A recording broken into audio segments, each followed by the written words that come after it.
on now. Hold on, everyone. I got it going. I'm going to get my lighting proper. Avoid legal snags by telling people they're being recorded. You are being recorded.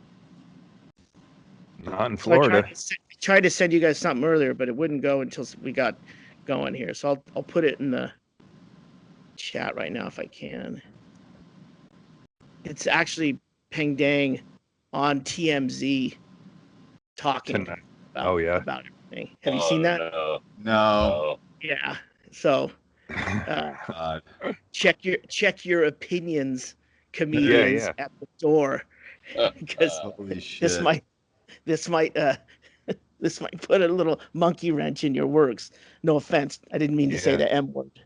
Oh my. Monkey. Hi everybody, and welcome to Issues with Andy. Let's hit the ground running. What's up, guys? No, whatever you want to start with. I just wanted to get that out there. Well, this this will keep us off of it for a minute. I had a run-in with a yellow jacket wasp in my. I just woke up, and then I went to the bathroom, and I came back. It's like 5 a.m, and a bee.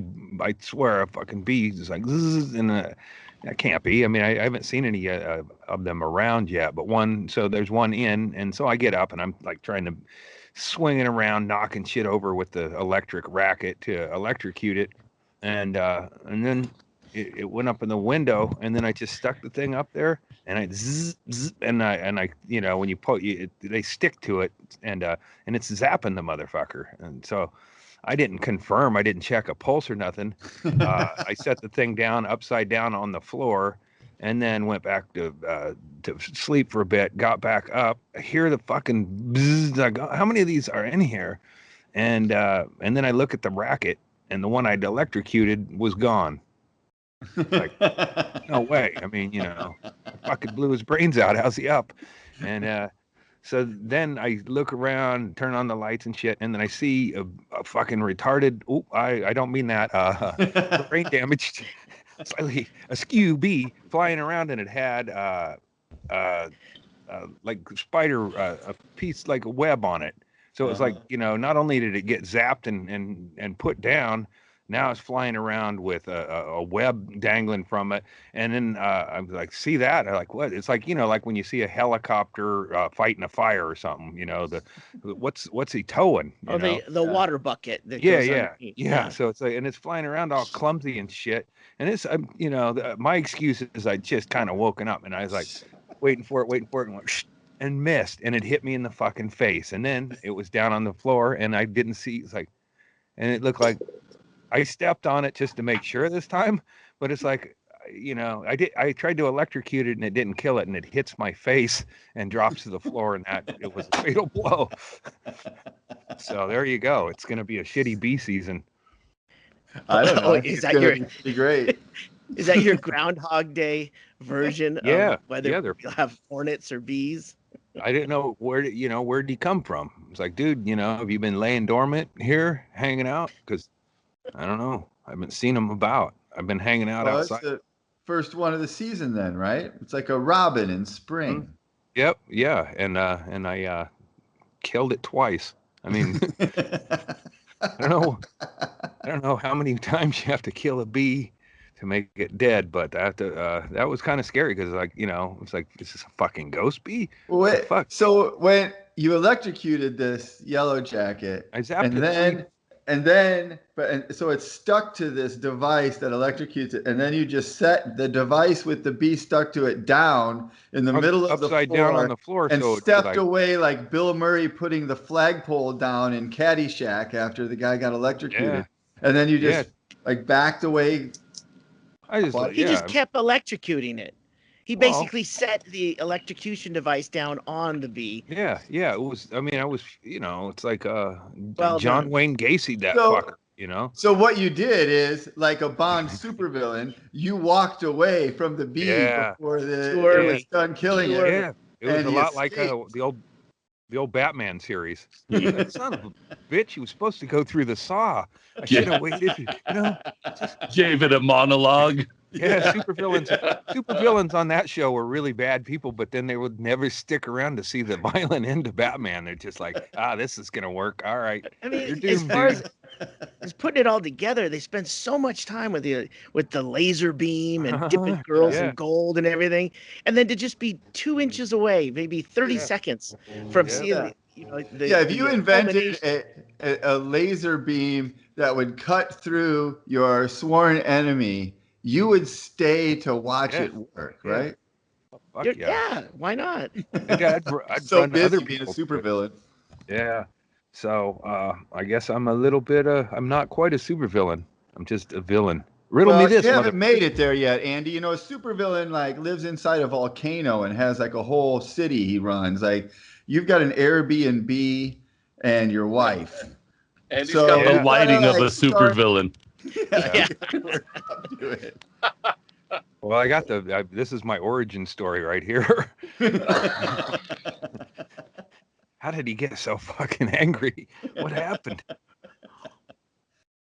But I went down, was hanging out with James, and we went to a establishment where having a bite to eat, and a guy brings in a couple of fucking ladies, and a lady, and it's like, just like, fuck, man, she's beautiful, and then she comes up to me, and then climbs up and licks my face, and I'm like, oh fuck, I love this dog, and the guy goes, you could adopt it, so. I mean, it's not a chick; it's a dog. It's a real dog, and this guy was fostering it. So it's $350. I'm not asking for money right now. Hey, But it's, did Andy start this story with mentioning it was a dog? He said No. 3 ladies. well, and it then was all actually of it a was sudden- one. It was a dude, and he had 2 dogs, and That's one not, was. that's not I what know. you said. You said a guy brought in Well, 2 ladies. See, I didn't want to say bitch because I didn't want to get canceled. I'm Well, not you doing just said- anything. If I got canceled right now, it would be almost like a paralyzed guy falling on a bed of feathers. Like I ain't. How would I even know if I got canceled? You can't cancel me. I ain't doing anything. So fuck Or maybe you've been canceled 92 times. How, Right. how you. Yeah. could you know? Yeah. Well, I know one thing. I don't feel canceled. but I want to, I didn't know I wanted a dog, and then this dog was I don't even know what kind of dog. She was just beautiful and friendly, and a little puppy, and then I brought my old dog down there to meet her replacement, and hey Lumpy, hey, you want to meet my new running partner? Change into the Yeah. guard. It yeah, always you can- sucks when you got to train the new guy to do the job you Yeah. have currently. Yeah. So Especially when you Andy's didn't asking, get the train. Andy's asking the guy questions. Does this dog shit the kind of shits that I can pick up with a bag, or do I have to hot fist Yeah. the liquid? yeah, when Yeah. this dog shits, is it like 1 bag or do you have to use 3? but How throwable will this poop be? It's not out of I sent a inquiry to the this guy was fostering, so I sent an inquiry to the lady that runs the Raining Dog animal shelter, is called Raining Dogs, and I don't know though, and I brought it up to my wife. I won't call her my roommate because when you're asking for something, you're at your best behavior, and so she didn't say no, I can't have it, but then I forget I'm the head of the house. So no matter what decision I make, it's got to be fucking lumped down, and I don't want to share it with some. That's why I think I'm embracing this shit. Right on, dude. I'm never wrong You're a good anymore. dog.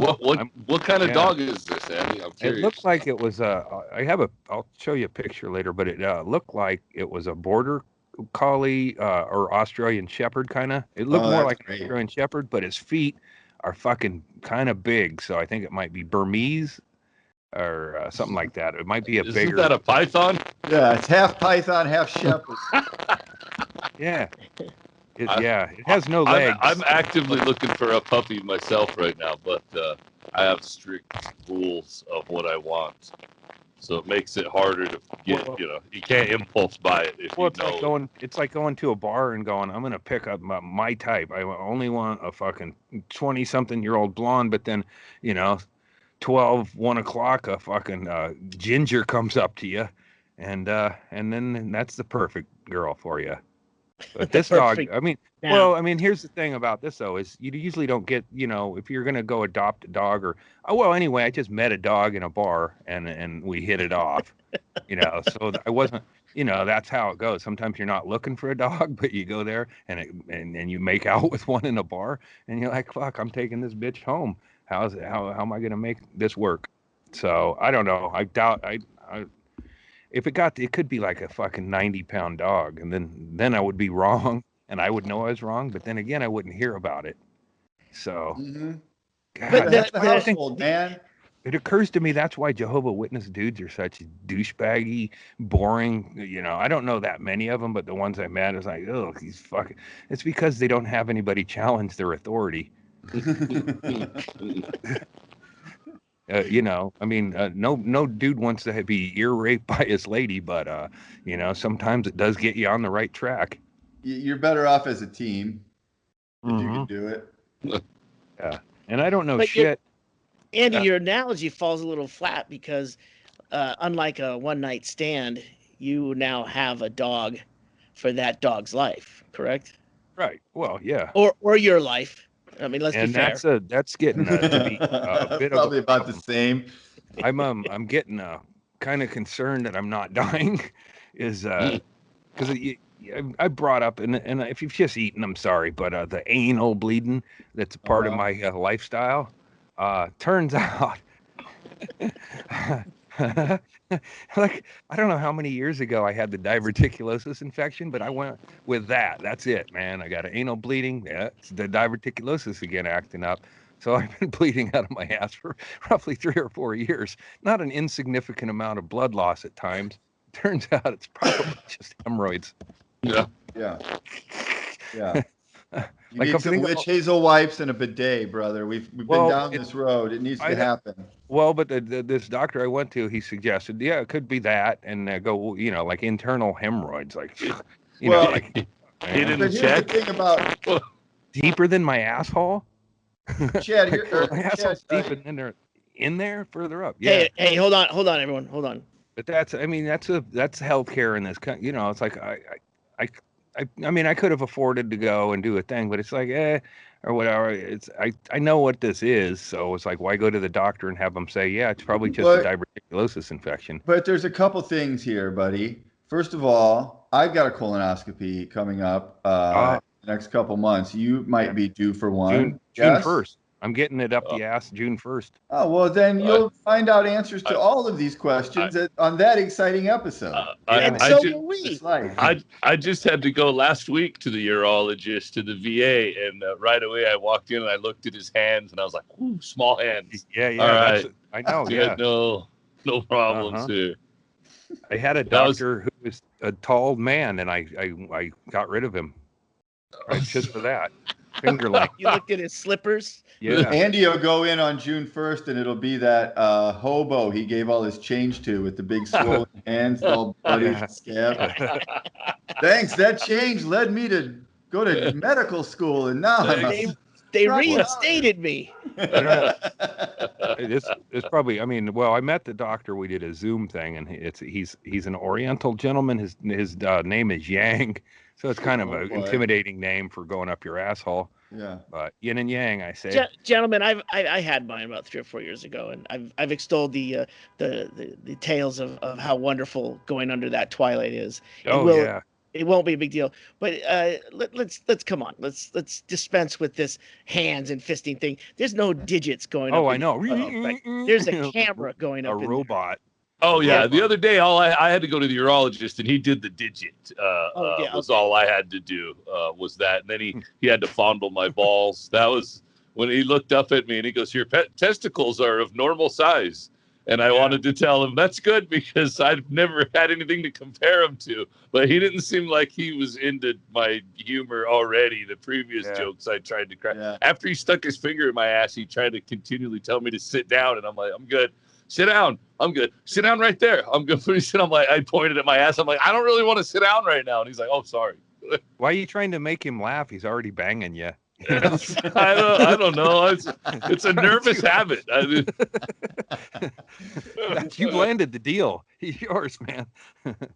Yeah. When I had my first colonoscopy, whatever, a few years back, and the drugs are, I think they give you just enough so that and then you wake up at some point and realize there's a fucking camera with a robot arm going up your ass, and you're like, but they didn't give you enough. If that yeah. Well, when I was in the that's changing not part of the treatment, Andy. Is to be scared to death with a vacuum coming out of your bunghole.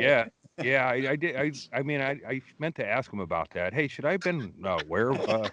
Should I be able to stare at a TV screen into my own asshole? I'm curious. At what point would you say, "Excuse me, I'm still awake"? Yeah.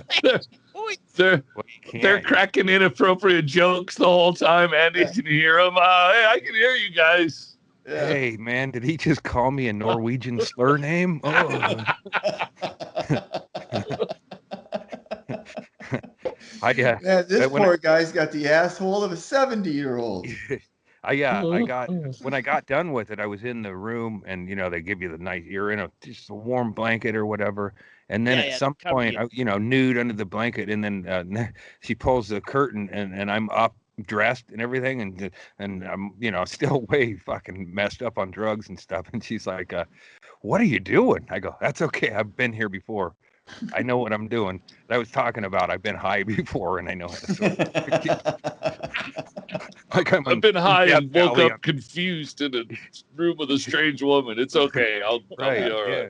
Don't worry about it. Mostly naked with a weird feeling in my butt. To be honest, I actually know how to get home without pants. I just need to find my parachute, and I'm out of here. The first time I was just worried about it. Now I'm looking forward to having a. Yeah. Well, there's things you can do though to help ease that condition, and it's I did it already. It's high fiber diet, and there's no two ways about it. That's what I started doing, doubling, tripling down on that, and then using the ointment, and then the last week I've been like, wait, what happened here? Do you have a bidet? Not the kind you want. You should never. You don't ever poop again without washing your butthole with fresh water when you're done. That is, you're going in there all willy-nilly and smearing everything around and jamming stuff in and up and around and just wash it off. That should be, water should do 99% of the work for you. My asshole was like Rocky at the end of one of the, any of the movies, and then it would have been like Drago. Drago just beat my face in, and then it would be like fighting Clubber Lang the next day. Like, damn it, I got to give my fucking Stallone asshole face time to fucking heal.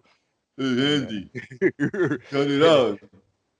And my asshole actually can do dialogue better, but and so like a week of just that, and it's like I fixed the problem, and it's like how much I lost a whole person of blood over the last 3 years, and I've probably been anemic and fucking weak because of it, and all I really needed to do was put some cream up my asshole. And in answer to your question, I don't have a bidet, but I have a low sink right by the toilet. It's not the same, dude. Wait, you're an Airbnb host. What are you doing? Not up there, the one man. She fell out of bed. That's one of the features he lists. What are you talking about? We don't have a bidet, but we have a really low sink. It's like Jack Nicholson's cocaine. He didn't have his good stuff upstairs. Or he had his good stuff upstairs. Downstairs, he had the shit. That's what the bad part of that is you see, you can turn your head and watch the whole thing in the mirror. Not a time for self-reflection, really. Yeah, no. What kind of a porno is this? By the way, I can't even imagine what that would like walking in on that, because we all know the way bathroom sink faucets are constructed. You could barely get your hand under there to scoop up water to wash out your mouth when you're brushing your teeth. You would think you'd use the same method. Yeah. But you basically have something that's pointing straight to the ground, and then you gotta hop up on there, like grab one leg high. Yeah. It's pointing straight to the ground, and you have to get up above it, and then get something that's pointing straight to the ground on you, somehow under there. It's not much taller. It's not much higher than that little Tanya Lee, or is that her name? The little comedian gal. It's about that height, you know. So I don't have, I don't have to endanger myself or anything. I put a nice clean towel down there. You should get a bidet for $50. Balls. You can get a bidet. You can put it on your toilet in 5 minutes, and no matter, even if you have a low sink, you won't have to worry about that because you can clean your asshole off without moving. You just press the button. I have an outdoor or a camping bidet. I got a water pick at Bed Bath and Beyond. No, water. Andy's gonna lance his hemorrhoids on accident because he's using a water pick as a bidet. I think why wouldn't that work? I got it, and it's like that's too concentrated.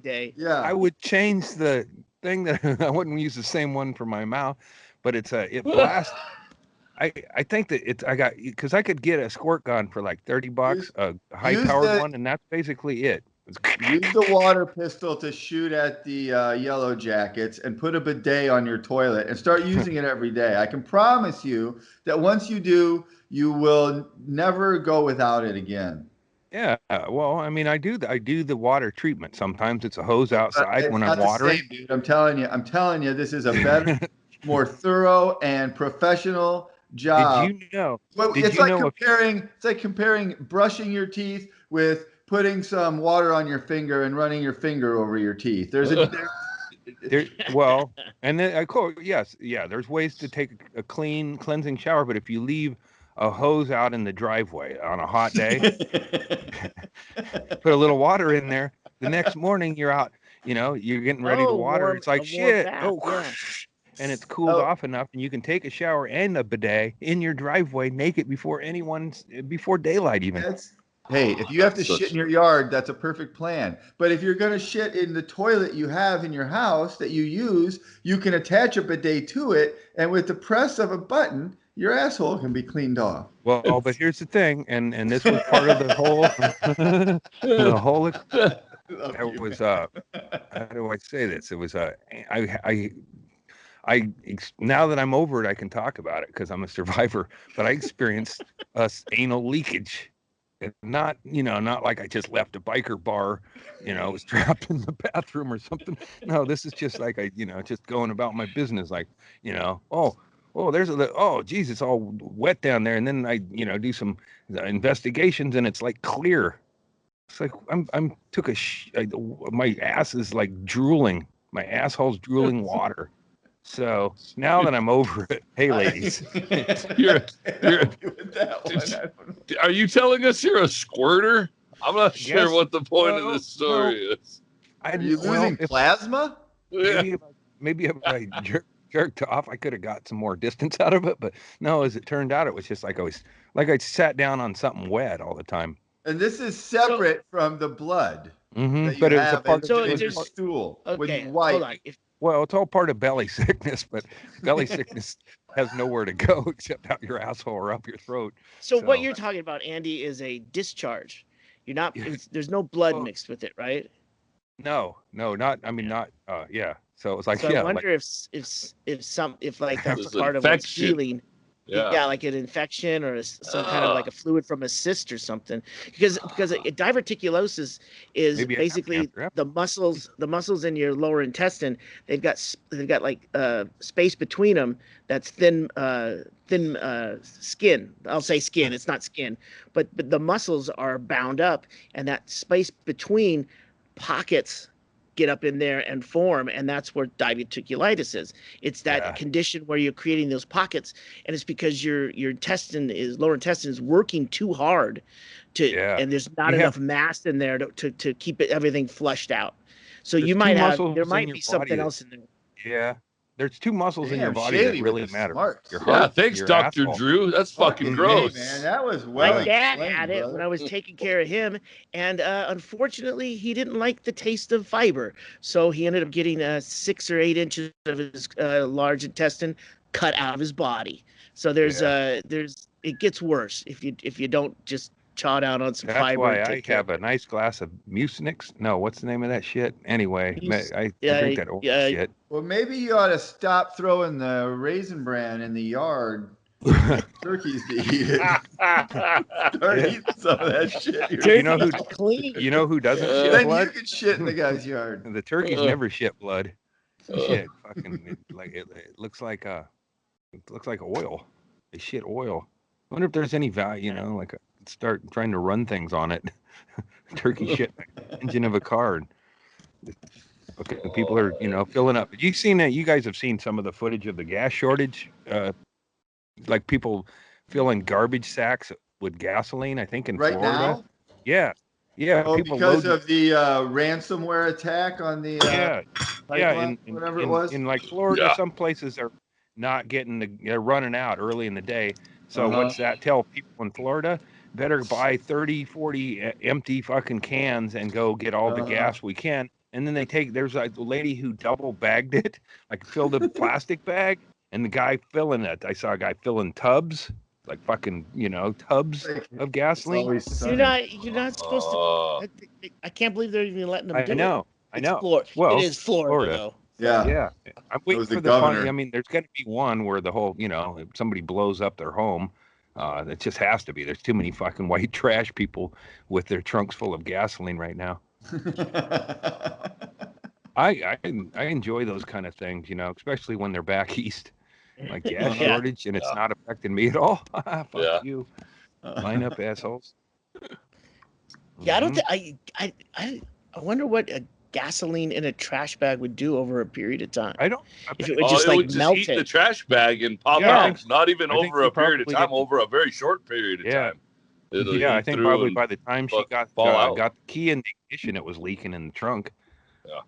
And she Yeah. probably I wish you lit up a cigarette. It would have been a Well, funner clip. also, even if you double bag it, if you put a bag of liquid in your trunk, it's just gonna flatten Mhm. out and spill out anyway. Are we back to anal leakage again? Yeah, Well, maybe that's what's happening, Yeah. Andy. You got flat bags in your trunk. You got Oh, I flat have bags no- of gas in your trunk. I have no Full of gas shit. shortage. I'm experiencing none of that. And, yeah, that was my internet thing. Besides the one that we're holding off on talking to. Here's something I noticed. Have you noticed this on Twitter when there's a long scroll? You know the one I'm talking about, but long, and you're scrolling it, and then there's ads intermittently popped in there. It's like, Yeah. oh, hey, there's a big fucking to-do going on. Let's get Flo in there to pitch some shit. It's like, Oh yeah. there'd be 50 fuck you, go to hell, burn in hell, and then fucking insurance. And that's a new one. I've never seen advertisement take over a scroll. Uh-huh. But I don't. What was that one about anyway? The incident in Austin. Yeah.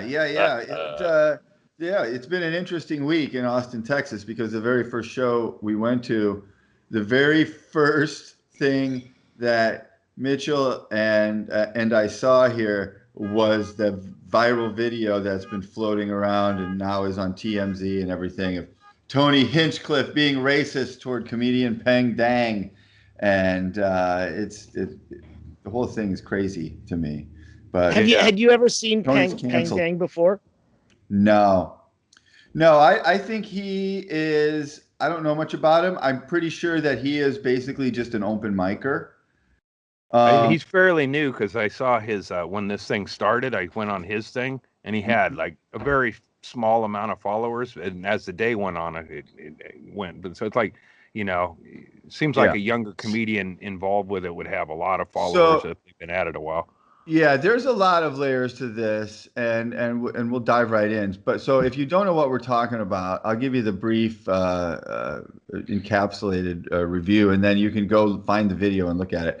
But somebody filmed Tony Hinchcliffe on stage at Vulcan Gas Company in Austin last Thursday night, And he Wait, followed now with hold on, Erickson. Peng Hold Dang on. opened it. How do you even know this happened? Were you Yes. there? I see his head right behind your head. That's me. You know what's Yeah. sad is that I've been doing comedy for 20 years, and this is the most views any of my videos have ever gotten. Mm-hmm. So yeah, so this guy does his set. He introduces Tony. Tony comes out and does this over the top racist caricature of Peng. How he calls the audience race traitors for liking him, and does all these a terrible voice, calls him a chink, and and everybody laughed, and the show went on, and then Monday. How much there was of a video. so what we saw in the video? So how does he transition from that? He just goes into something.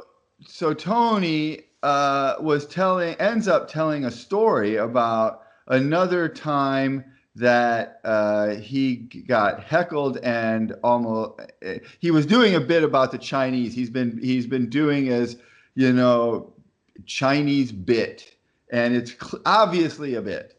So the whole thing at some point ends with some guy getting kicked out of a Chinese guy coming at him, and he gets kicked out of the venue. And the out cue line Tony says is, "Hey, talk about Chinese takeout," and everybody laughed, and that actually happened. So he was just telling that story, and that's how he got out of it at the end.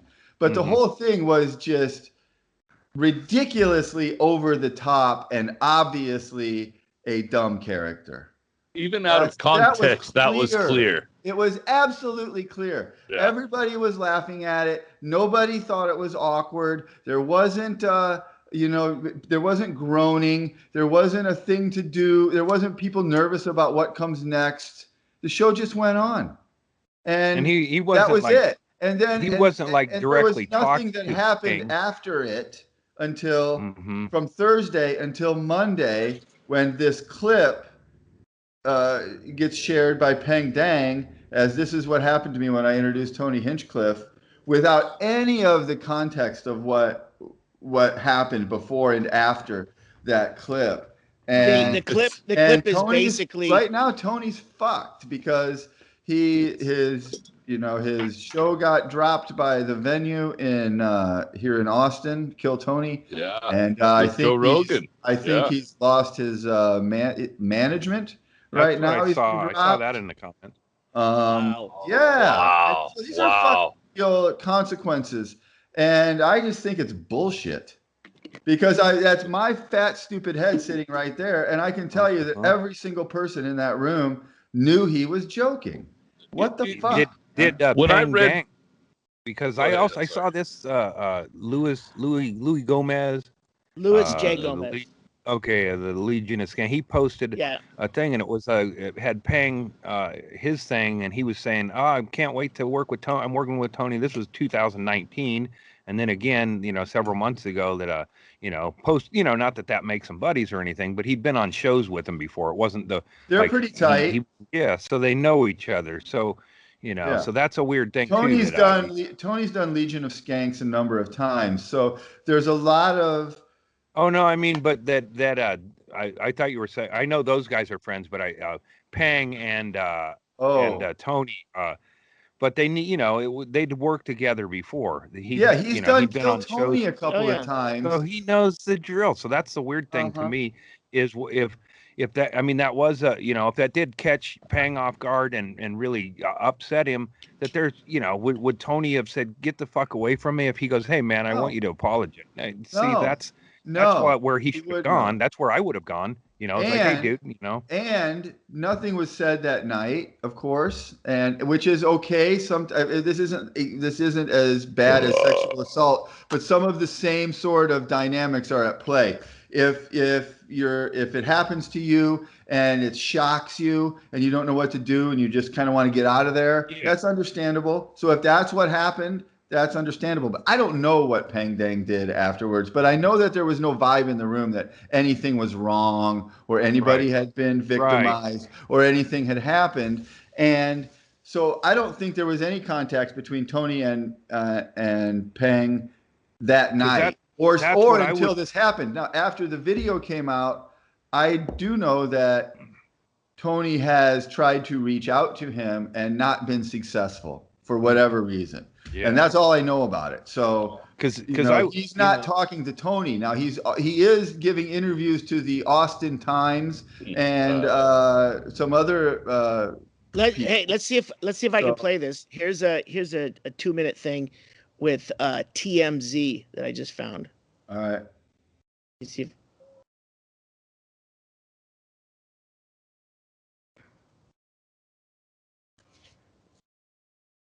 Was it playing? Mm-hmm. What's happening, Shaylee? Boy, I got the ears of a Chinese rail worker.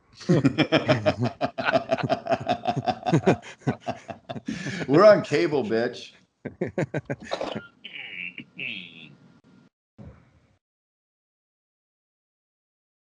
Yeah, I started thinking about that whole thing. I didn't look at it a whole lot because let's not talk about it anymore for a second. And we can tell you. Part. Oh, I was just filling the dead air with. Wait, you guys can't hear that? No. I'm not hearing anything. No. Oh, we're just dead space. We're filling dead space going. Yeah. All right. So I said, let's see if we can play. Let's see if we can hear this. Yeah, and then we were waiting, and then we said, "Is anything happening?" And it was for some reason it was just playing. It's playing on your. You can play it through your chat. Is this a hearing test?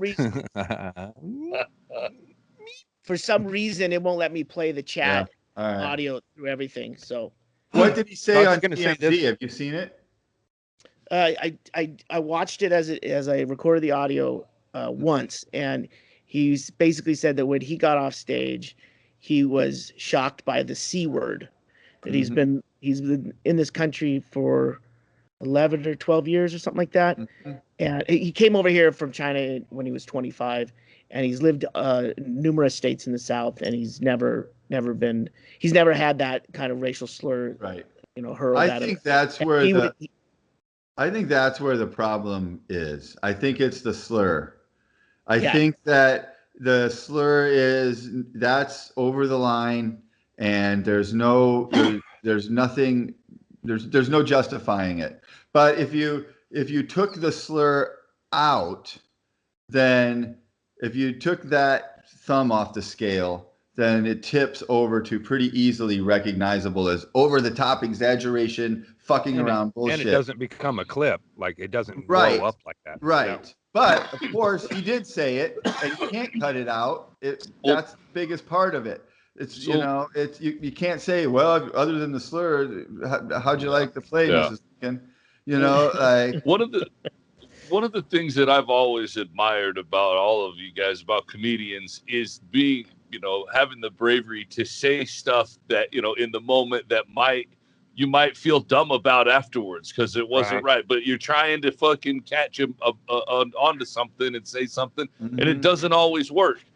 Most people do that in real life, feel stupid about things that they've said, and to be able to be brave enough to take a chance and do that. Like I think you should. Yeah, you're a comedian on a stage. It's not like that's his brand of fucking comedy that he acts like that all the time. He tried to do something in that moment to capitalize on a moment that we didn't get to see, is what it seemed like to me. And maybe it didn't work out, but still, you got to be able to get away with fucking doing stuff that doesn't work out. I agree.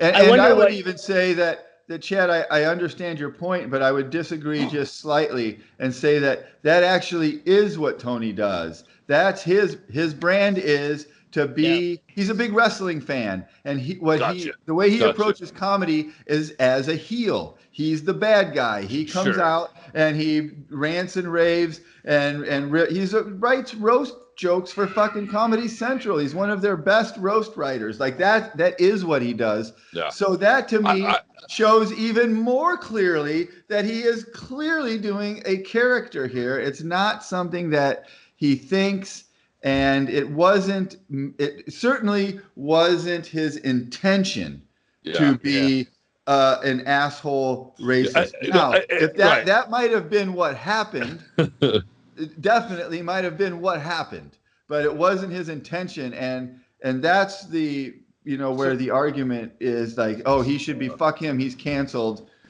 If it's his intention to go, everyone's comparing, or not everyone, some people are comparing him to Michael Richards, Kramer, doing his rant at the Laugh Factory. Laugh Factory. Yeah. And it's similar in that they're both ranting about ethnicities and there's a slur in it. But that's where the similarities end, because Michael Richards was losing his shit because he was bombing and he was being heckled by some African Americans, and he fucking lost his mind and went off on them. Tony was being introduced. His show just started off that way. It got a bunch of laughs at the beginning. He wasn't in trouble on stage. He wasn't having a meltdown. He was trying a bit, and it was another comedian that he was talking about, and he was yelling at the audience for liking him. Like, it's a whole different set of circumstances. Who taped it, though? Well, that's another issue. Yeah, that to me is the most curious asshole thing. At a fucking table getting his phone out. Wait, he was the guy right behind you. It was but I didn't know he was. See, this is how none of this would have happened if Eric's head the whole wasn't so thing was, big. Chad. I didn't know the guy was taping him. The guy behind me didn't act offended. He didn't say anything. He didn't get up and leave. He secretly taped him with his phone and went on enjoying the show. Like, hey man, don't. The guy next to him's like, hey, don't tape, and he goes, that's okay. I'm sitting behind this guy with a really big head. Nobody's gonna see me. This old fucking. I'm just filming this guy's hair. It's all right. I'm like being behind the grassy knoll. I can't believe Matthew McConaughey's here. Yeah, right. So two things. Number one.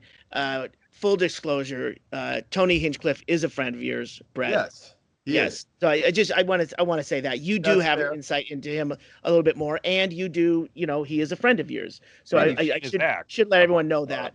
The other thing is that I don't know if it would have mattered, and it should stand on basically context and all that stuff. But I mean, not everyone went to the show, but it is interesting that the only thing that you can find online is this little bit and a little bit more, but not like the whole 2.5 minutes that he did, where he told a joke at the end. Well, that was the lead in. And I'm not defending it. I'm just saying that, isn't it interesting how only the most inflammatory part is given as a see here.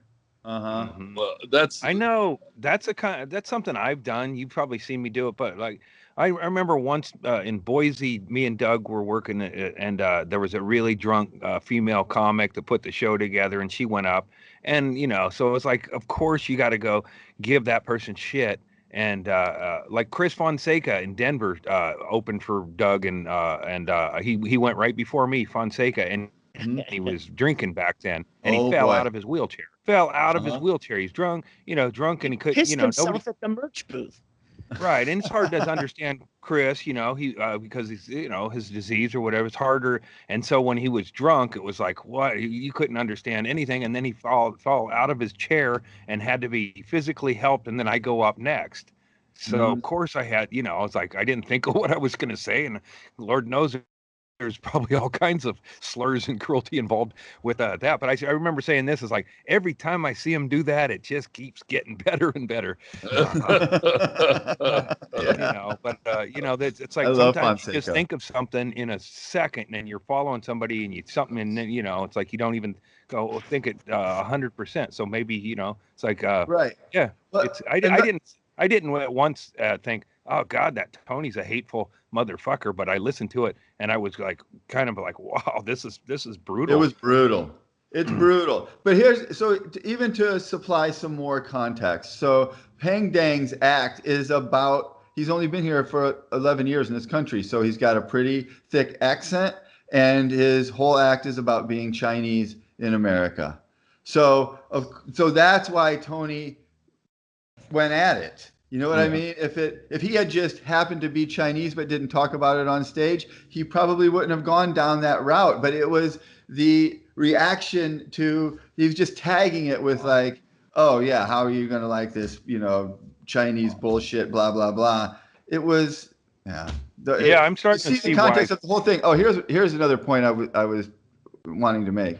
And then on top of it, when you learn a little bit about who Peng Dang is, and I'm not trying to take apart a victim, I'm trying to understand what he had in his mind that night. And that is that he is very familiar with Kill Tony. He's very familiar with Tony. He's familiar with the show Kill Tony. He knows what Tony does.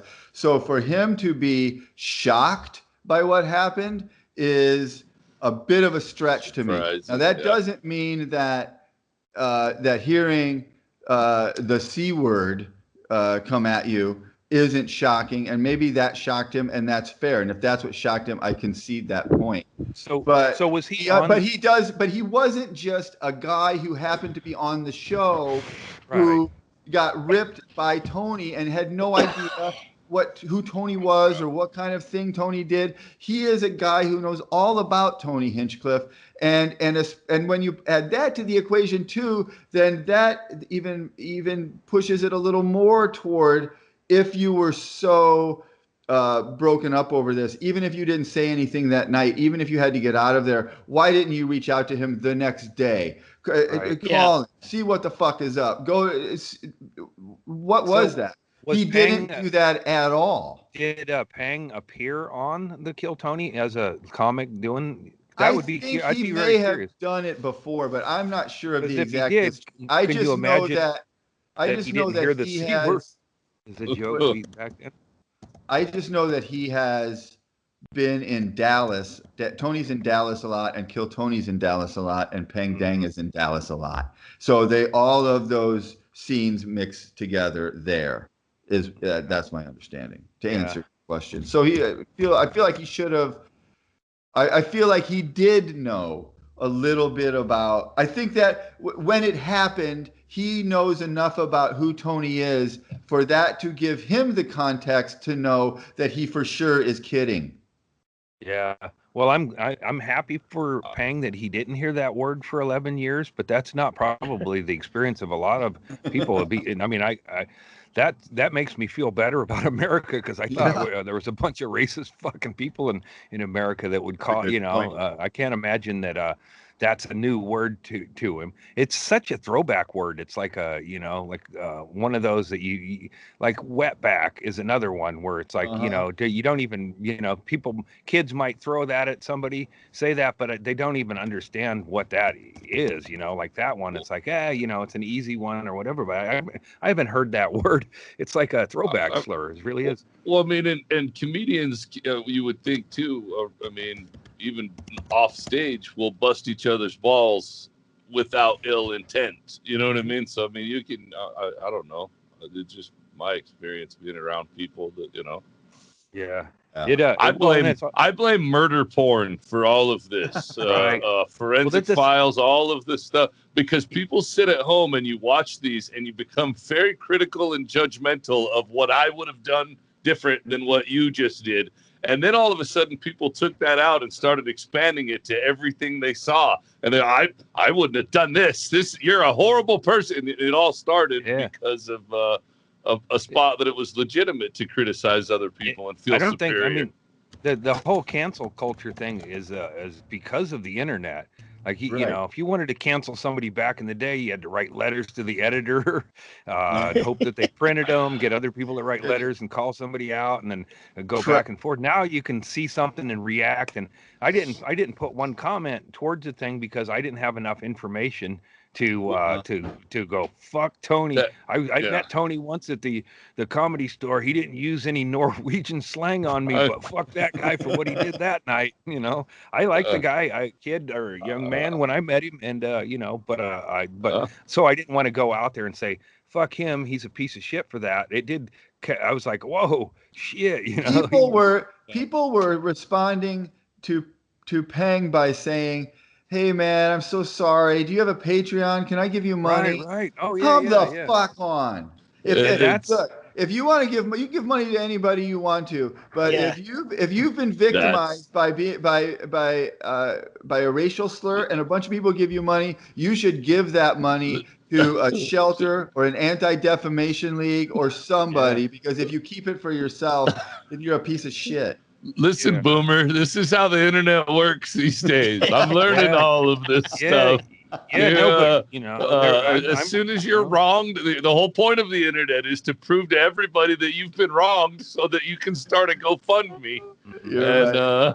You got it. It's Peng yeah, Dang's could week. we put my Patreon up there? Throw Andy's Venmo up, will you, Yeah. Shaylee? I don't want to look Yeah, at that. because you know, when I got molested, yeah. That's better. Now we're back. yeah, if I could just, yeah. So you know, but here's something I said a long time ago, and it's very true to this. I said it because you know people would be angry at me when I'd headline shows or whatever, and then they would tell. Well, in this one time in particular in Boise, Idaho, this comic who he sold ringtones because he looked retarded. Todd something, but and he sold ringtones to people where he's like, "Hey, bro," like just dumb shit. But he would sell stuff to my walkouts. And he people would go. I heard oh yeah, people go up and tell him he's the greatest, the best. Oh man, you were great. I hate this fucking guy. Fuck this guy or whatever. You should have been headlining. I was like, that doesn't make him any better because you hate my guts.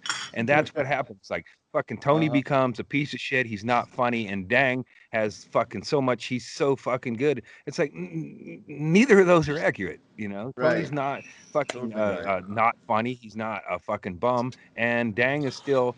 If I get his name wrong, it's unintentional. But God damn it, I have a doctor appointment with Yang, and the whole thing just fucking plays. I'm gonna say it wrong, but the thing is he's probably a new comic, and now he's going to be. This is going to be his fucking thing, and he's going to get a lot of work. The Asian community and stuff. He's going to get a lot of work for the next 6 months, and hopefully he's up to it. Hopefully he's been writing a lot of jokes. Yeah, because I mean, we all remember getting behind Dat Fan and rooting him on, and how much it hurt when he just didn't live up to our potential. Part of like a really good way to understand, I think, what happened is to remember what happened also to our good friend of the show, Mr. Brendan Walsh. I don't know if you guys remember about 2 years ago when Brendan got almost canceled for being sexist to some female comedian during a show in Los Angeles. Oh yeah. And it was a whole thing where Brendan Walsh was doing a show at the Hyperion Theater every Tuesday with Brendan Small. I think I get his name right. And it was called. He's the guy from Metalocalypse. Yes, right. And it was called Bren Tudin. Yeah. And they came out and they hosted this show basically like Kathy Lee and Hoda. It was like they would drink white wine and be like day drunk, and that's how Brendan dressed. And it was like the 4th hour of Good Morning America. It was like it was like morning TV in Toledo or something, and it was fucking hilarious. And Brendan was doing that character, and he introduced some female comedian by like, "Hey, check out her tits; they're amazing." Oh my that's god! Right. While in a kind of thing about how female comedians aren't respected. It was like a whole thing, and it was funny. And this girl didn't say anything about it that night, went through the show, did her set, left, and during her set actually sat on a guy's lap and rubbed her boobs on the guy as part of her act, separately from what Brendan did. But then a week later, wrote a big piece on it that made it into Huffington Post, and Brendan lost the show at the Hyperion, and it was a whole big fucking thing.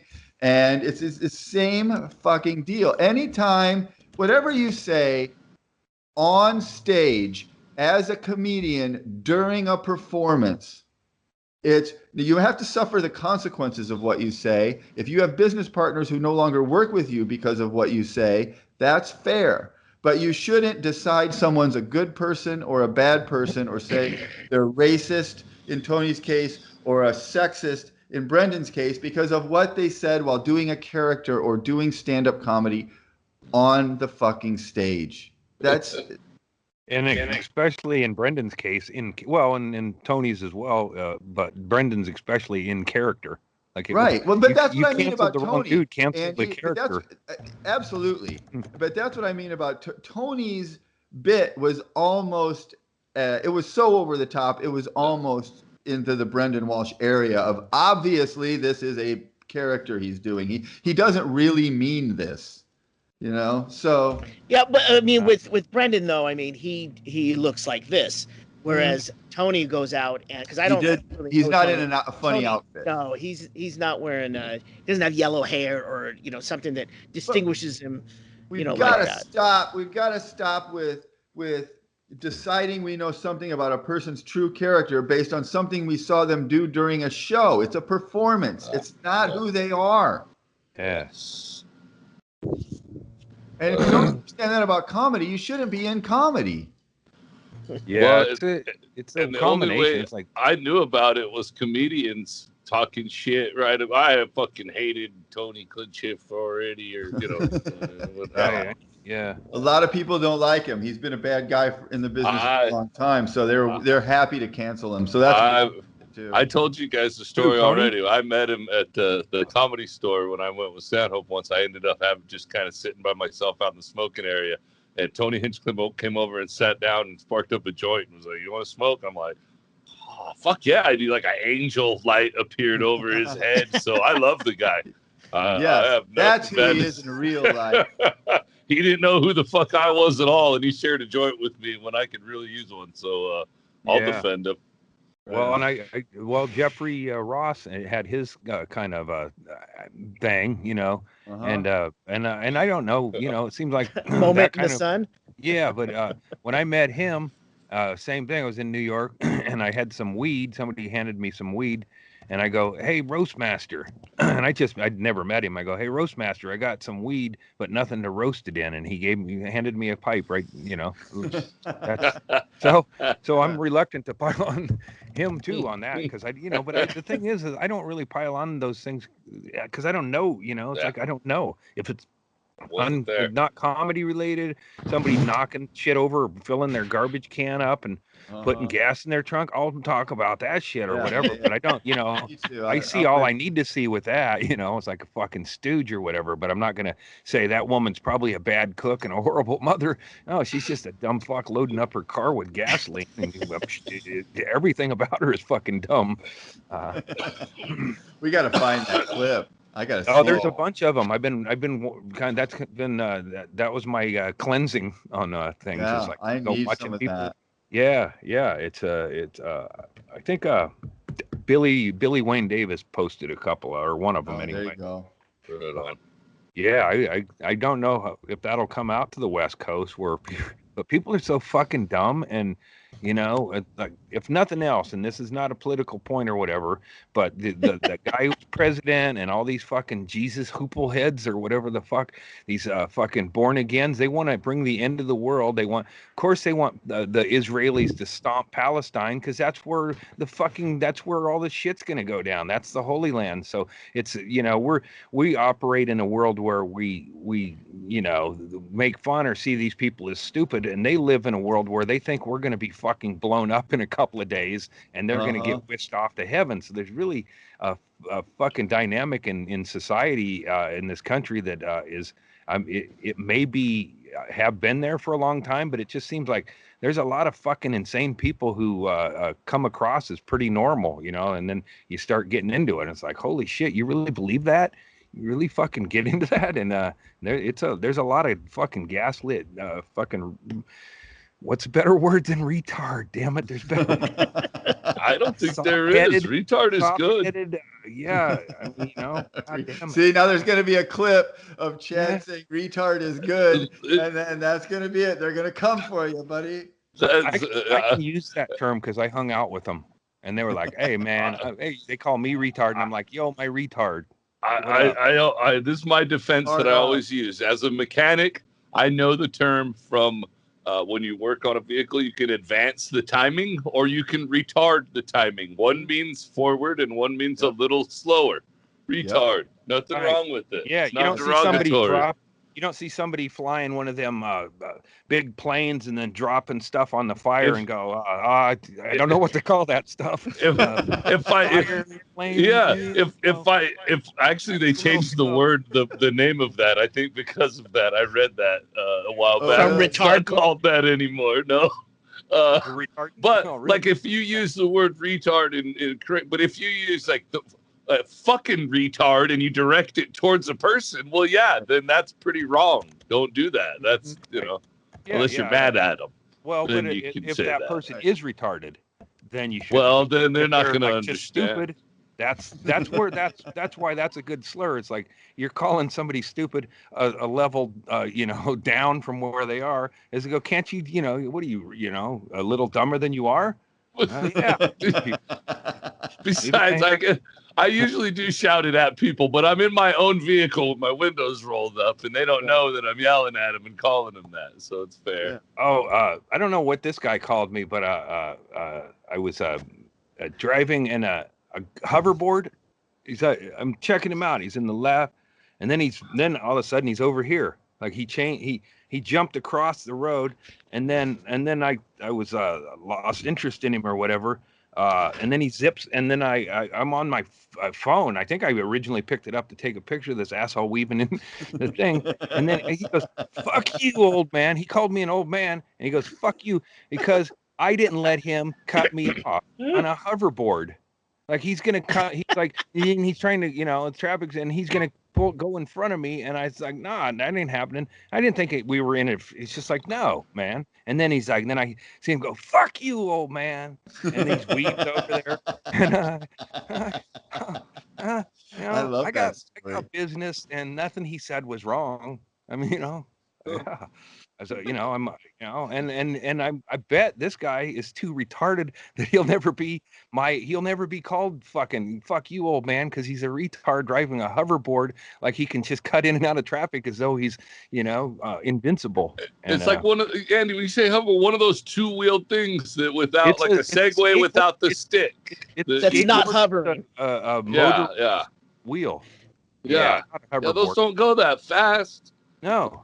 You should have chased it. He's gonna wipe out eventually. You should have chased him. He turned up, and but I was like, if he'd have called me the C word, hey, you dirty chink. Hey, yo, man, just a guy. I'm on my way to do laundry, and you're cutting me off. Oh no, looking at it, we drop this. You're working hard at it. And he doubled down. I'll be in Colorado next week and get all this hate mail will be coming my way. Oh shit! I told him to edit that. Yeah, that's why we're on HBO. Yeah, I mean, that's a fucking it's a slippery slope, as you say. Getting out of your car and chasing.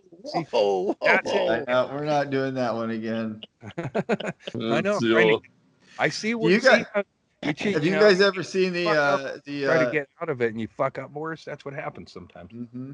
Have you ever seen the supercut of videos of stupid adults trying to get on those little two-footed hoverboards, like in their living room or whatever, wherever they're opening the gift on Christmas? Blow right through the wall. Yes. We got my granddaughter one for her birthday a while back, so we had to watch some videos to find out how to ride it. And we ended up just watching people eat shit for hours. I'm gonna watch get the hoverboard. Yeah, this guy giving me shit. It's like a kid on a big wheel trying to weave into traffic. They go like 13 miles an hour. It's not. I mean, at max. I might have told you guys this, but when Mitchell and I were bike riding at Venice Beach, it's probably 2 years ago now, definitely before the pandemic, we cruised down from Santa Monica to Venice Beach. Venice Beach is like, that's where Muscle Beach is, and the skate park is there. So, right, at this point was, but like it's a lot of action and the boardwalk and everything. And we're coming through there, and we're right by the skate park. The boardwalk takes like an S curve, and as we come around the corner, there's a whole gaggle of teenagers, gum chewing teenagers, as Brendan would say, and they're on like the bird scooters and shit, but they're all just stopped. They're just blocking the road. And as we get up there, we slow down on our bikes. And then I said something to him that wasn't even like dickish. I was just like, hey, guys, come on. Can you move over? And they like kind of sort of did. And Carrie goes around him. And then I go around him. And I'm pedaling. I'm kind of muttering under my breath at the fucking lack of respect I'm getting. And then all of a sudden, on both sides of me, zip up a fucking gang of teenagers on bird scooters. Wow. And they start fucking swarming me like little assholes. And they're Wow. like fucking with me. And they're like, oh, hey. And they're like trying to grab my handlebars and shit. And I'm just pedaling faster and I don't know what to do. And I'm In a getting panic. Awesome. I'm Fuck getting you, old man. scared. They're gonna kill me. They're gonna Yeah. knock me off my bike, or I'm gonna have to knock one of them off their scooter. And I was like, I just fucking pedaled as fast as I could, and eventually they fucking, I sort of, kind of did pretended Mitchell ever like I catch might up to touch you? one of them, but I was I said, did Mitchell ever catch up to you? He pedaled off in fear of the teenagers, leaving his lady surrounded by a gang of thugs. They yeah. were white kids, I'm It sure. was like the Cobra Kai guys. Yeah. Oh, That Ole Erickson would get accosted by a group of teenagers on I was- bird scooters. Dude, That's it was the hilarious. worst. That's I- scary, I- Erickson. it's I- coming, look, Chris. Oh, you know, Yeah. you're a young man now, but sooner or later the teenagers will come. They Is had that me in TJ Miller numbers, thing? man. Is that TJ Miller shirtless? Yeah. That's So- Silicon so Valley. Erickson, do you think that they were like laying in wait for like the first fucking oldie to come by to fucking I give them don't. shit? Maybe it didn't seem like Hey, it was Led the first Zeppelin. time they had done this. You know, Do you think if you would have stopped and got off your bike, you could have got to fight a group of teenagers? I could have beaten. That would I be could have fucking beaten, hilarious. Yeah. I could have beaten most of their asses. I don't Yeah, think there's an yeah, issue there. right. But- That's what I'm But saying. That would just be but fun. I'm not that. But I'm not that guy. And when it was happening, I didn't know what to do. I just Yeah. wanted to pedal away from it. You- I just wanted to pedal faster. And they're like, because like the first kid came Dorothy! out and he like tried to grab a hold of my handlebars. And then another kid was there. And then I was like, oh no, stop. And I just And- pedaled as fast as I could and got away from him. The cliche story, if they take you if you're going to prison, you find the biggest one and you fight him right away. Knock him It's off. the- this, That would this last. is Yeah. the I could opposite. just You see find the Erickson, littlest surrounded. one. Yeah. You get the Erickson- littlest one and you grab him by his feet and you swing him around and you hit all the other ones with Oh. them because you're a grown man and Yeah. they're children. So it's Yeah. fucking Well, like, I mean, a just the cartoon smarts game. of an older dude, like Erickson in total fear, and the group surrounded him, getting closer, and you know, he's like totally forgot Mitchell, and but I could see No, those, it you was know, the other way around. That Yeah, bitch yeah. forgot me. She was long gone. Long gone. well, doesn't she give a she fuck. saw that the hooligans were messing with you, and she wanted to leave you alone with it. She But wanted to here's my point: finally stand is up an for older dude, myself. you know, like teenagers, they're gonna stand there and go, "What do you got, old man?" And then you can see Erickson just pick up his bike and then ram it into all of them, and then bash them in the heads with their scooters and shit. That's what, you know. You don't Yeah. corner old people because we've got a whole lifetime of thinking of ways to fuck other people up. Yeah. They're given a chance. I throw my bike on them, but luckily they were all standing so close together that my bike lands on all of them at once, and then I run away. You know, we were just in St. Louis, and they had these Lime scooters and these Bird scooters just all over the city, and I watching these people, never saw anyone eat it, but I did watch people like kind of lose control and take a long time to stop. So I think Uh-huh. if you were in that situation again, you could just pump your brakes hard and basically lay a skid. They can't skid. And if anyone behind you is going to run right into you, and anyone in front is just they're going to go away, and then, then they can get Mitchell, and not you. I want look, animation of that. That's what I want. Believe me, I spent the next 3 hours thinking of all of the things I should have done. Yeah. The But width of when the it- stairs is But when it happened, I just didn't know what to do. And when all of a sudden you're surrounded by literally by 8 to 10, like 13-year-olds that aren't I don't know related how to to. you. I don't know what to do with that. I really have no frame of reference for how to handle that. I don't know if I can be a tough guy, or I didn't have time for any of that. It all happened really quick, and all they did was laugh and point and make fun of me, and it hurt And my did you feelings. go back to your motel and sulk for a while and then put a clip up? I should have. I wish I would have had an out of context clip and got those young boys canceled. Hey, I went out on a I- bike ride and this is what I got I- stuck with. On National Bike Day. Yeah, National Bike Day. God damn it. Oh, Remember when we were in I think Shaylee was there, all of us in San Diego with Doug and then I man. got bread because we were Yes, right on that's the bike path, and then one I of my found that favorite things yeah. ever. Oh my God, yeah, I you don't think threw a Chad white was there because it was a Doug. It was Doug at playing the La Jolla Winston's. Comedy Store. Wasn't it I, Winston's? I wasn't there for La Yeah. No, Jolla. well, it was it. Yeah, we had a couple. It was was Winston's the first night, but Yeah. then he was playing because, or maybe that was even a different trip. But I know it was La Jolla Comedy Store because that's their condo, Yeah, and It's it's right on the boardwalk, and they've had it for 40 years or whatever. yeah, They don't even it's let comedians stay in it anymore. That's how much of a Well, big shot Stanhope probably- is. He got to because he's Huh. big enough to. yeah, and then we got to because they didn't know we were there. Right. But I discovered this years ago. It's like flinging bread to a seagull, and it'll adjust it or whatever, and then they'll it was like amazing. It's like, wow, these are the ultimate receiver. Nobody says the seagull can't play football. The rules. Just the kicking mule. Yeah, fucking seagull will catch the ball if you just you put a little bread. The quarterback would have to put peanut butter and then put a piece On of the- bread on it and then throw the football. Well, I don't know. It wouldn't catch it, but it would get the Maybe bread. you just roll the football in like fish guts Yeah, and then toss it to Touchy the touchdown seagull. but so we were one or two, two levels above the boardwalk or the path in San Diego there, and then it was like muscle heads going by on bikes and stuff. And if you throw, you throw the bread down in strategically, and a swarm of seagulls would show up to get that bread. So that's what I was doing. Like I was like a sniper going, no, nope. Okay, this guy's getting fucked, and then fling it down right behind him, and then the seagulls go right down and scares the shit. It's fucking hilarious. You could do it. I don't know why we left. I mean, they had us leave. It was the most fun I've had sober. I mean, I think we were drinking, but drinking wasn't required for this to be fun. It was that funny because Andy would throw these pieces of bread out and the birds would come in and swarm in and it would land right in front of somebody on a bike. And before they could figure out what that was that just landed on the boardwalk in front of them, a swarm of seagulls would land and they would fucking like Jack Tripper off of the boardwalk into the sand and wipe out. Hilarious. Yeah. Oh my God. I think I still, I mean, like, on my deathbed, I'll think about that as a fond memory. It was really beautiful. And that's incentive to get rich. I mean, I should get rich, get a condo right down by a place like that and fucking get a bread contract. Hey, Wonder, just go, fucking have some kids dig out the bread in the garbage after the stores throw it out.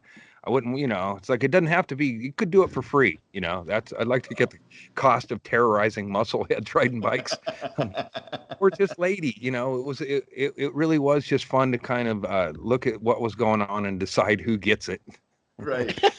Playing God. And it's a piece of Wonder Bread being thrown from 25 feet away. So there is also some randomness involved. Sometimes it didn't go exactly where you wanted it to go. Yeah. And well, I mean, I don't know. This is a We separate scared thought, the but it's occasional like child also. Yeah.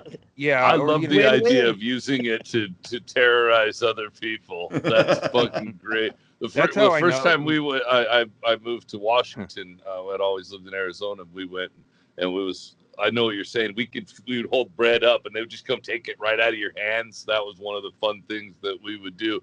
But when you described all of them fucking going right in front of somebody on a bicycle, put that in the cartoon. Holy shit, that fucking made me laugh. Yeah, you look up It's and you next see them all. level. Well, Next level because you can't get busted for it. Maybe for feeding birds, Right, but you right, can't get yeah. busted for someone breaking their arm because and they that's rode Thinking of these swarm. C-SPAN or whatever, these fucking conferences in Florida. Those guys have never had the fucking fun of having a swarm of. They're there to get hookers and fuck children and whatever. They're not ready for seagulls swarming down at them in their beach clothes. Yeah. Go to CPAC and wreak havoc. Fuck yeah, that would be the perfect place for it. Another great part about it, Chad, was the condo is on the first level in La Jolla, but it is like some feet up. So you're like 5 feet above the boardwalk and behind a big row of hedges. So you're like another 20 feet away. So people there was so much chaos when the bread would land and the swarm would hit that they had no idea where it came from. They don't know where to look. We could just sit back and relax and then kind of chuckle about it. And you could, and then the building we would all move on. It wasn't like everyone's like, those fucking assholes, like pointing at the rooftop like Martin Luther King Jr. just got assassinated. Oh, man. Nobody knew we were doing it. And it was just a couple of hours of just childish. I went back to the store and got two or three times to get more bread. Yeah, we should have filmed it. Oh yeah. Well, I mean that's. It's one of those things where you film all the shit that is boring and stupid, and you have footage of all this dumb shit, and then the really funny stuff. You're like, oh fuck. Yeah, I remember being like going to the show that night and being sore from laughing. Hey, is this the condo? Yeah, No. that looks from no. It looks a little. It No, was yeah, like ours was. It was a long building. Ours was because it was hard to. It was like when the Andrus would throw cherries down at trucks, or would throw put a firecracker in an apple and chuck it at a semi truck. But they could. There were stories. It never happened to me. I don't think so. I think a car came up and then I slid down where I threw Drowsy. Me and Jeff hid, but I think Larry and David had a semi truck stop and come up and try to kick their asses.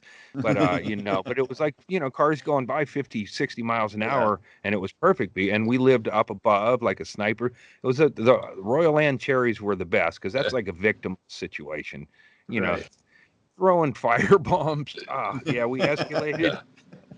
But there was nothing cooler than having a friend behind you lighting the fuse and trying, and then one of them blew up in my hand and I kind of lost the nerve.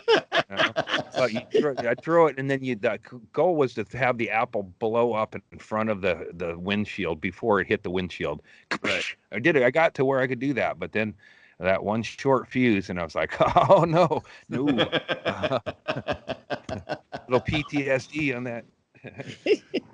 We had an area where there was a concrete wall by the road, and there was an abandoned house with a peach tree, and we'd pick up all the rotted peaches and throw them in cars as they went by.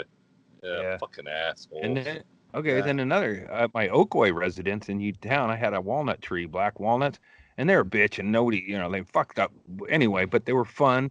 I lived by a 2-lane road in front, but it was. I always I wasn't trying to get, it was just fun to see if you slow rolled a walnut across, if your cat could, like if it was your cat going across, like. When you're baiting your cat to cross the road? No, I'm not trying to get there. I'm just saying pretending it's the cat. Yeah, or just something, it's like, is this walnut going to make it across? Slow roll it and then, most of the times they'd get flattened. Personify the walnut. Gotcha. I got it. Yeah, and then the crows would come down and eat the mash. Yeah. And they adopted you a dog? Hopefully the I accidentally watched this podcast before. I sent an inquiry and I didn't pay attention, and it was the Gmail to issues with Andy, so I could have killed the whole pet adoption with the hello, I'm a nice man named. Oh, this is hilarious. Did anyone see the court Zoom with the guy with the unusual name on it? No. Oh yeah. Yeah, Shank Buttfucker 3. Yeah. Yeah, so it's like, the judge, and there's an attorney, and there's your client here. Yeah, he's here. This guy pops in, and it says Buttfucker 3000. That's his Like, oh, whoa. Huh? That's his On Zoom Zoom. name on. Yeah. Yeah, it was a Zoom meeting name was Buttfucker 3000, and the judge is like, whoa, and he goes, I'm sorry, Your Honor, I didn't type that there, and the judge goes, I'm gonna put you on hold here to think about your online image. I don't know what Buttfucker 3000 is accused of, but yeah, there he is. Wow, he looks innocent. Yeah. Not a butt fucking, but he. It Oh. was one of those that just made me laugh out loud when the judges. I think it's an honorary title. I think he's the 3,000th best judge butt says it out fucker in the loud. world. Doesn't the judge say it? I think the judge says butt fucker 3000. we talked to him earlier about how the degradation of society and the way we think about things. But this is the part that I like. I like reading the news, and one of them is like, judge tosses court case because of buttfucker 3000 username. And I'm like, I like that. That's news now. Yeah, That's a fuck yeah. That's the good side of the internet, right? Exactly. Yeah. If this is the end, let's go out like this. If you can't cancel buttfucker 3000, then nobody can be canceled. Yeah. I mean, come on, Judge. Can't you tell he's doing a character? He's not really buttfucker 3000. He's only that on chat lines. Your Honor, to be fair, whenever he went into the other Zoom meeting that wasn't court, Buttfucker 3000 was hilarious. It was pretty funny. It's context. It's all context. It's some of this shit is about COVID is great. I mean, fucking court on that situation, and fucking, there's a lot of face-to-face shit that people were, like you go in and there's somebody who's bracing for a fucking negative comment as a shit business, and they know it, and they're fucking angry, and you're angry, and then you call that business now, and they're like, "Hi, how are you today?" It's like they, it's like everybody is a little better off not seeing each other. Yeah. And some of us are okay with admitting it, but then there's like Derek was like, "Oh, I can't wait to hug you." It's like, we've never hugged before. Why did what has happened that COVID has changed that? And it's like, when COVID's over, I'm not gonna be a hugger. I wasn't a hugger before, not a hugger after. And we'll virtually hug him. Zoom me. Yeah, I'm fucker 3000. I'm definitely not going away with a mask. I'm going to keep wearing a mask. I like that. That's not a bad idea either. Yeah. It's good to have it. Wear a mask all the time. You need it, Listen, I just like tying a bandana around my face before I go in the bank. The same bank where they made me take off my sunglasses one time, and now it's kind of a fuck you. I just tie a bandana around my face before I go in. I've been continuing with the like my grandma used to go to the grocery store. My grandma May, and she would, when we'd go, she'd buy me whatever I wanted. But she was a loudmouth, and she'd be talking. I'd be like 3-4 aisles away, and I'd say, "Oh, hear my grandma," and she's talking to me. But it didn't matter if I was standing there; she still carried on. "Oh, I don't know if they got these Lorna Doones where," just that kind of shit. She's talking to you as if you're near her. But she's just a loud talker. Shut her fucking mouth. That it was her thing, talking too much. And but I liked her because but then we'd go check out, and she would like, as I got older and stuff, I'd put porn and alcohol in the cart, and you loaded her cart with stuff that she didn't know, right? She was an alcoholic, so it was like cool, or we didn't acknowledge it, but she'd go, "Oh, that's some of the," like it was all candy bars. Like it wasn't a porn magazine and beers going by. She'd go, "Oh, I buy that for my grandson. He's my chauffeur. He takes me everywhere." And that kind of shit. I forgot my point about grandma and her big fucking ankles. But just so excited thinking about the beer and porn. Oh, super man, loud, Andy. Some of that. You could hear 3 rows away. This is where if I was a stand-up presentation, people would be like, "Ooh," no, it was a thought, and it was right there, and I was pedaling, and then these roughs on the scooters pulled up, and I got nervous. Oh man, you don't want to do that. Yeah, Grandma May's a good one. She taught me how drinking was going to end up. Seeing her shit her pants back in the day, it's like, oh God, how can people do that? And I'm in Vegas, like, get rid of these. I was gonna say, didn't we start this podcast with 25 minutes about your uncontrollable bloody asshole? It all comes full We circle did. like an asshole. Oh man. Yeah, well, I brought you up, May. One of my early bits was my grandma May. This lady would say, this lady told me I was rude and or something, and then I told my grandma. She was out in the car, and she goes, "Go sock her in the puss."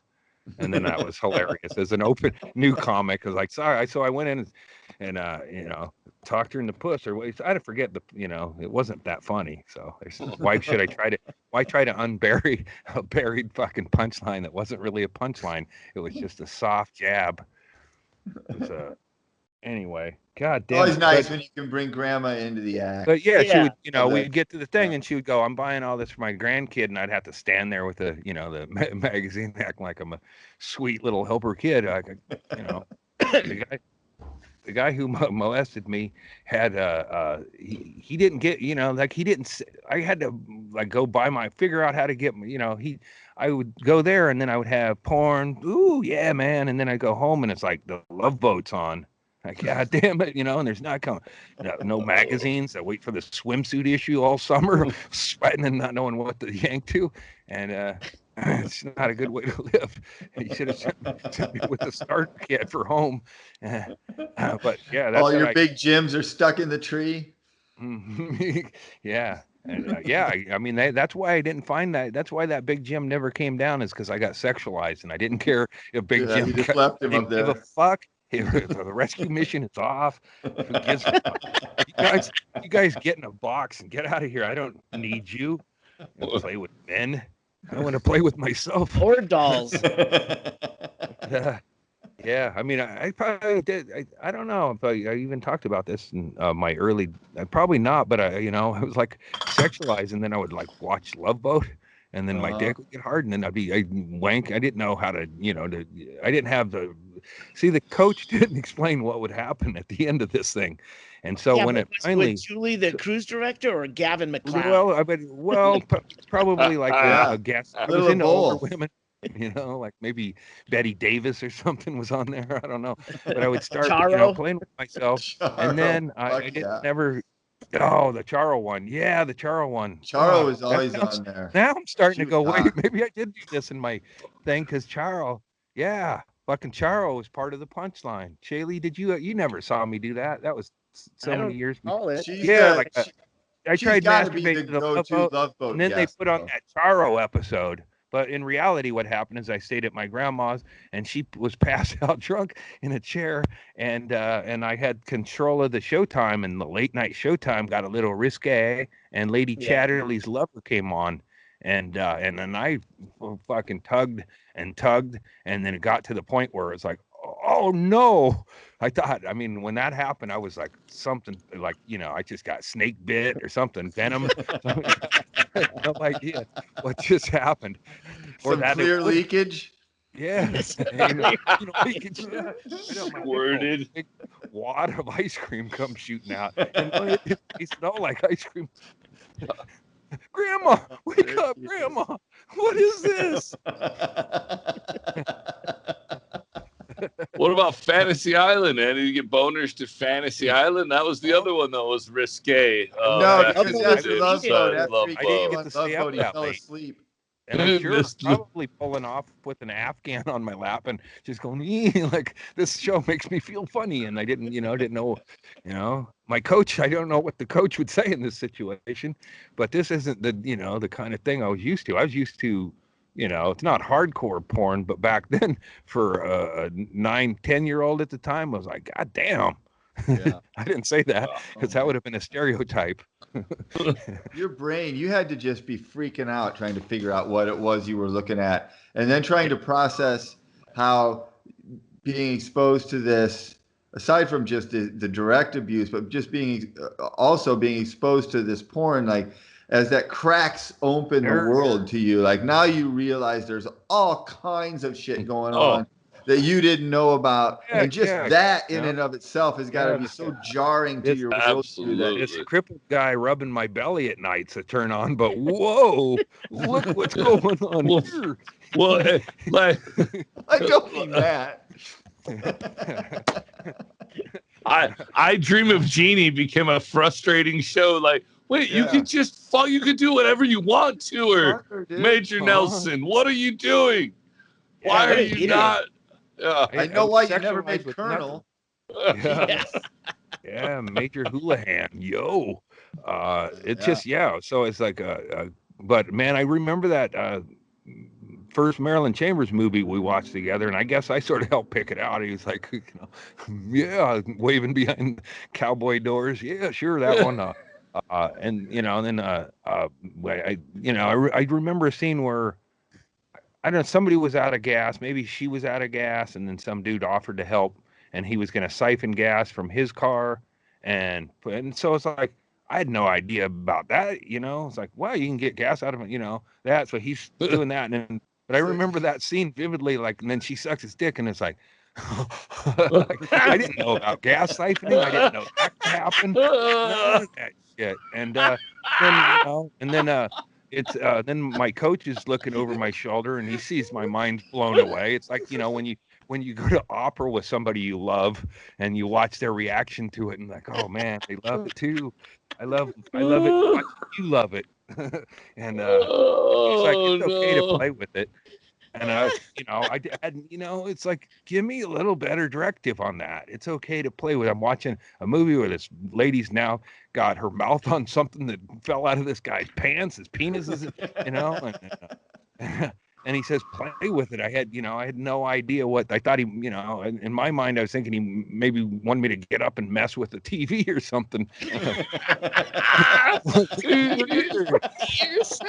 He wanted you to adjust the tracking. The vertical hold is rolling. Yeah, I call him my coach because, and like I come back from the summer and my friends had been at sports camp. I went and visited this dude and I did get coached, but it wasn't top level, coaching. It's like when I went to a basketball camp and there was a Blazer there, but his name was Larry Steele. Okay. Technically he's a Blazer, but he's probably not the best one to be out here coaching. And no offense, my brother Jeff beat Larry Steele at basketball. So, I'm just saying I didn't have the best coaching. So anyone I've Literally ever, and figuratively. had sex, seen me have sex with or whatever. I started off with a bad coach, and I just never really caught on. It was never really my thing. Yeah, you got drafted by a shitty team. Right. And your career from the beginning, you were plagued by injuries you shouldn't have had because you were behind a shaky offensive line. You never really. Achilles Smith have been a good pro had he been drafted by another team? That's right. Yeah. Yeah. Never know because the spirit was broken there in Cincinnati. That's exactly right. And he never had any defense. No. That's true. I should have went to wrestling camp. I think that's Maurice Lucas behind Larry Steele and behind.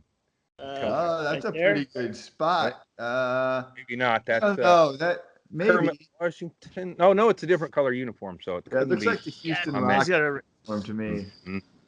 I used to, but one of my walls was devoted to the Blazers. I had, my folks got a commemorative book of the Blazers. It was probably one of them valuable. Then I ripped all the pictures out and I hung them up on my wall. And I had a big old Bill Walton was one of my, and I before COVID, I was going to go try to meet up because he comes to town and he gets on the air and blathers about everything. I get up on my bike, leave them. Tells the motel and a cup of coffee. So I'll go down and hang out with the dude. He's hey, man, Bill Walton. He used to be on my wall right behind Heather Thomas of Fall Guy. Wasn't she on the? Yeah, we've Shaylee's posted that picture up here before that. Yeah. Same one we've all seen of Heather Thomas. Mm-hmm. She was Yeah. hot, and she was Camel for toe. like 6 months. She was the hottest goddamn thing there was. That was the thing. I mean, I was all about sports and everything, and then when I got sexualized, and I went to the fair and I got me a sexy poster, and I put that up, and I stared at her crotch for like years. I'd like, what the hell is, that has to do with that movie.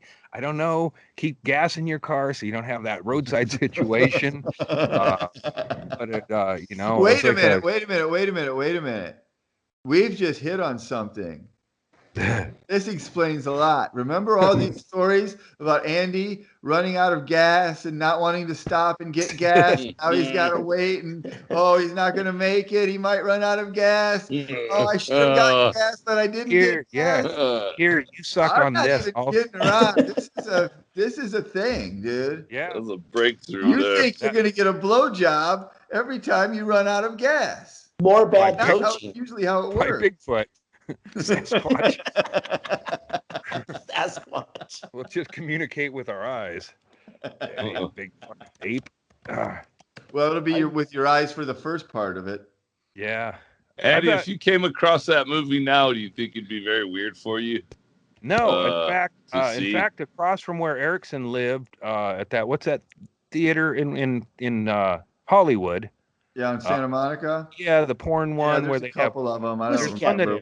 There's one that has Studs or something like that. footprints and handprints and. Oh, you mean the actual Grauman's Chinese Theater on Hollywood Boulevard? It's a cross from Kherson, it was a porn theater, but they had their same kind of thing where they had Marilyn Chambers handprints.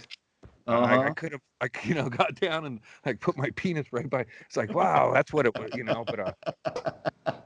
But that was when I went up into the hidden camera sting. I'm jumping into this, but that was one of the things I wanted to say to my pedophile is, where were you? I mean, to break up the other stuff is do you remember where you were when you heard Marilyn Chambers died? We never got Kennedy. The situation got too serious, and he probably would have said, I don't know anything about Marilyn Chambers. Come on, man. You said she was your favorite. And you also wrote letters to Kate Jackson. I wanted to ask him about that. You remember writing fanboy letters to Kate Jackson? Do we know if this guy's still alive? Yeah, I think he is. Let's try to get him on the podcast without letting him know when he's going. Andy Anders, this is your life. Butt fucking 1978, go. 1978.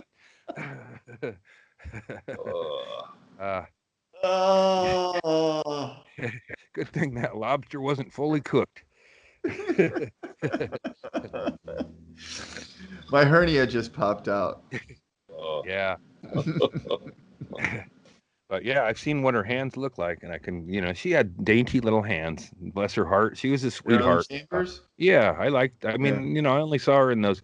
Well, we kind of went into what are they, binge watched or went down the rabbit hole together. I don't think there was a term for it when you were doing that. But yeah, I know. That's what you were doing. Yeah. Behind the Green Door was the next one. It's like cocaine or what you that first feeling you get, you remember. Like I remember what the guy was wearing until he wasn't. I have always kind of looked in especially in my early years driving around as like construction worker chicks with a flag on. Break this thing down. She comes over and stop her slow. But it's never happened. That would be nice. Give you unrealistic expectations. Yeah. I think all guys have that from porn. You always think that you're just like 3 seconds and one lucky break from a really hot orgy breking out. I love that. Yeah, remember the phrase? Or people never go, does. Oh man, I almost got laid last night. Almost got laid entails your dick was so close to the vagina that it was seeping cum, and the legs were spreading. And then the phone rang, and it was you found out your dad died or something like that. I almost got laid. Well, he'll still be dead when I'm done. Yeah. Yeah. No This kidding. one's for you, Dad. Yeah. Yeah. He I ain't almost got going laid, and then anywhere. I got laid, and then I took off. But almost get laid. Yeah, it's like, well, you're fully clothed at a bar. How do you like? You almost got laid. Yeah, you made out with a Yeah. chick, and she gave you the number and was a little drunk, and then you tried to push her into your car, and her friends intervened.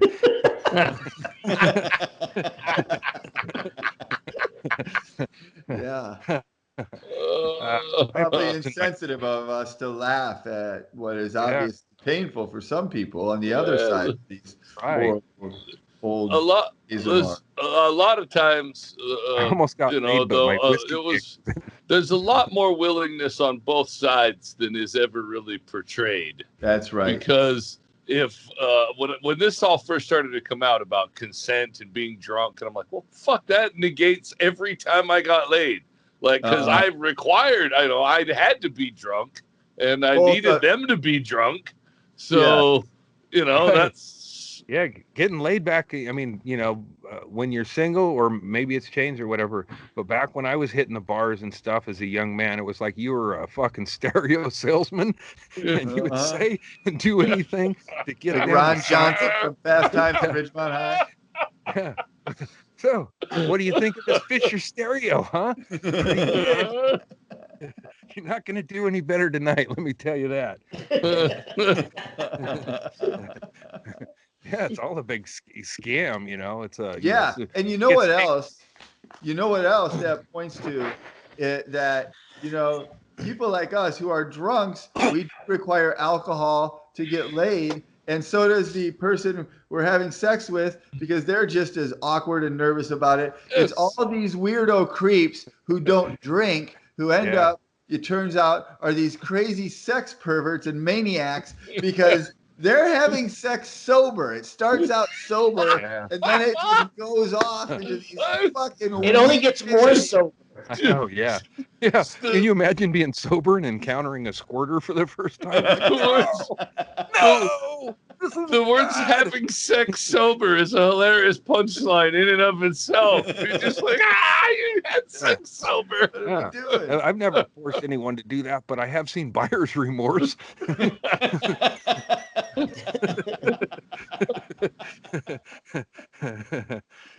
That's a look I've seen. She's got good judgment. Yeah. Yeah. Yeah. Yep. Oh my God. Too late. Like, I love you guys, man.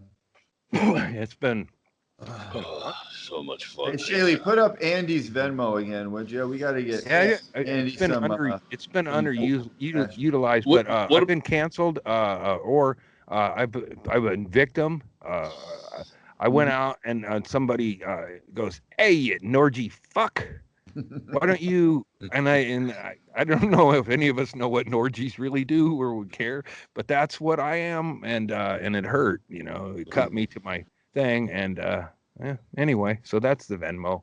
You can't make a wrong right, but you can throw money at it. Yeah, you can make him but feel you can better. make a right wrong. Yeah. What about how about your mailbox? Are you getting mail at your mailbox? Yeah, what's happening? Well, I got called out on. So you went and paid for because I really just wanted my Todd Snyder disc, and it was in between places. So I figured I got to pay for the PO box, and then they made me pay 6 months plus a late fee, which I reluctantly did. And now our mail's kind of getting all willy nilly. Like we got a phone call today from somebody that says it's been returned from both addresses. Like it got sent, So I don't know if I did the right thing. And then my so wife it looks like there's going to be a season 3, everybody. We're still fighting, and we have heard back from Congress. Fresh storylines. Peter DeFazio's office, who my wife did some work on their behalf when she was in a different experience. And she was an ultrasonographer, and I don't know what it was, but she consulted with them, and she's with who? What are you talking about? Well, with the Congress's office over legislation about ultrasound over the years. DeFazio's been there a while, So, but she's calling about our mail. It's like, no longer involved in that, but we want our mail. God damn it. And we're being discriminated against. And, but Congress people got a hold of us, but our local U.S. postal branch has yet to respond to what we've asked. That we can place this mailbox 10 feet from where it is so that it won't be a fall hazard for a handicapped person that would be going down there. Very good. So yeah, and I see that guy. That Andy, right there. What you just said is what you need to remember, because that's how you need to explain it to the mailman and to anybody at the post office who asks, without going off onto one of these side tangents that we love on the podcast, but probably isn't doing you a whole lot of good at the post office. No, I find sometimes it's I mean, Doug, we've all seen Stanhope freak out at somebody that works at a Subway because they don't have milks or some such thing, but he moves on. And there's situations where I find myself in a similar state of mind, letting loose and going, wait, this is a neighbor. This is somebody. But it just occurred to me I'm on a deck. There's mailboxes down below me where that guy delivers. I just got to get a murder or a group. Seagulls are tough in this neighborhood, but I could get some crows. And I don't know, man. I wish there were seagulls here because I could fucking get him with the bread trick easy. Oh man, that would be great. Wait a minute, buzzards Andy. Don't come around anymore. Wait a minute. So down below your deck, there's mailboxes that he delivers to? Yeah, down below. It's down. What if you just put a mailbox on a rope with a pulley, and then you can just sit on your deck and pull your mailbox up every day, like a laundry line? Yeah. That would really piss him off. Yeah. I think, when I'm out in Colorado, I'm going to send myself stuff bigger than the mailbox, because then it'll have to do porch delivery. It's as soon as I'm in pack stuff, oversized envelopes, and then when I get out there, I'll drop them in the mail to myself. Awesome. Willy-nilly Onyx Place, 3510 Willy-nilly Avenue. Yeah, I think we're both.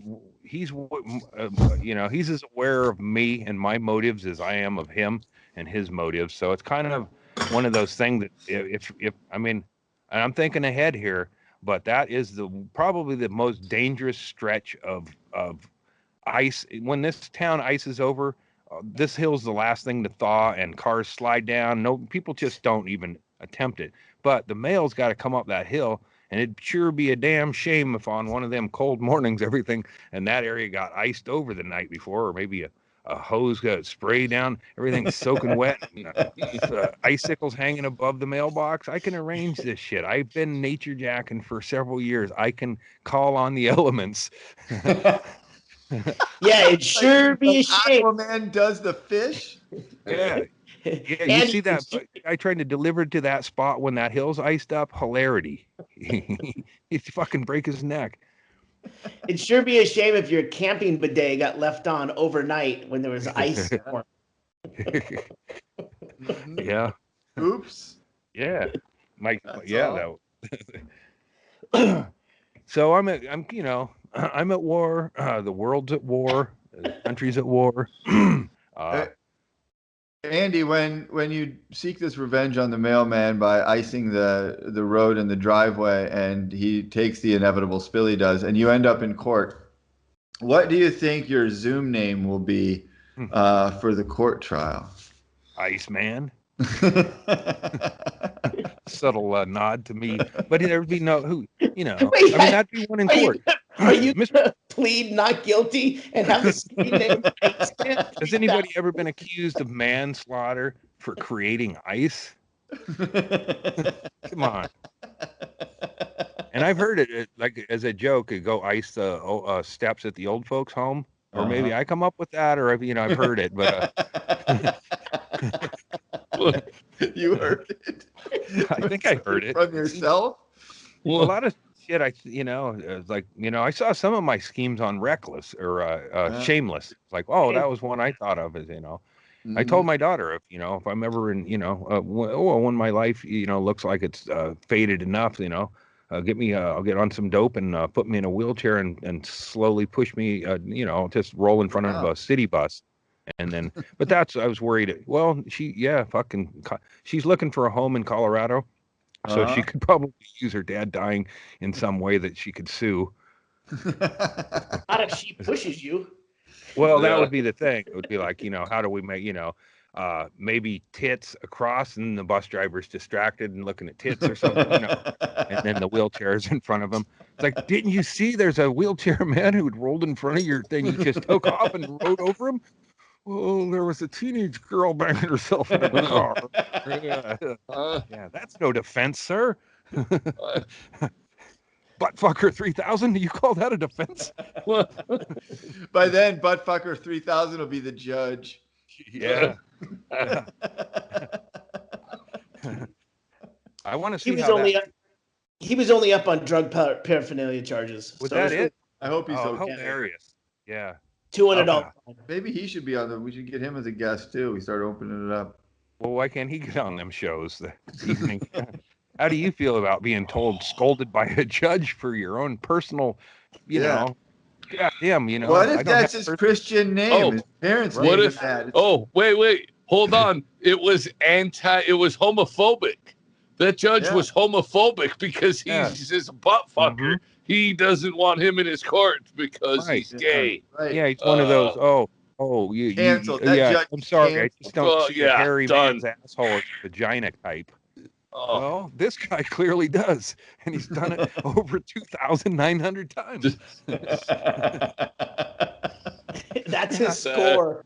That's an intolerant judge, there. Man, yeah. Jeffrey Middleton, you suck, Judge Middleton. I stand with you and in front of you, Buttfucker 3000. No, wait. I stand behind you. I don't want to stand in front of you. Iceman 1. Oh, God damn it. I am Buttfucker 3000.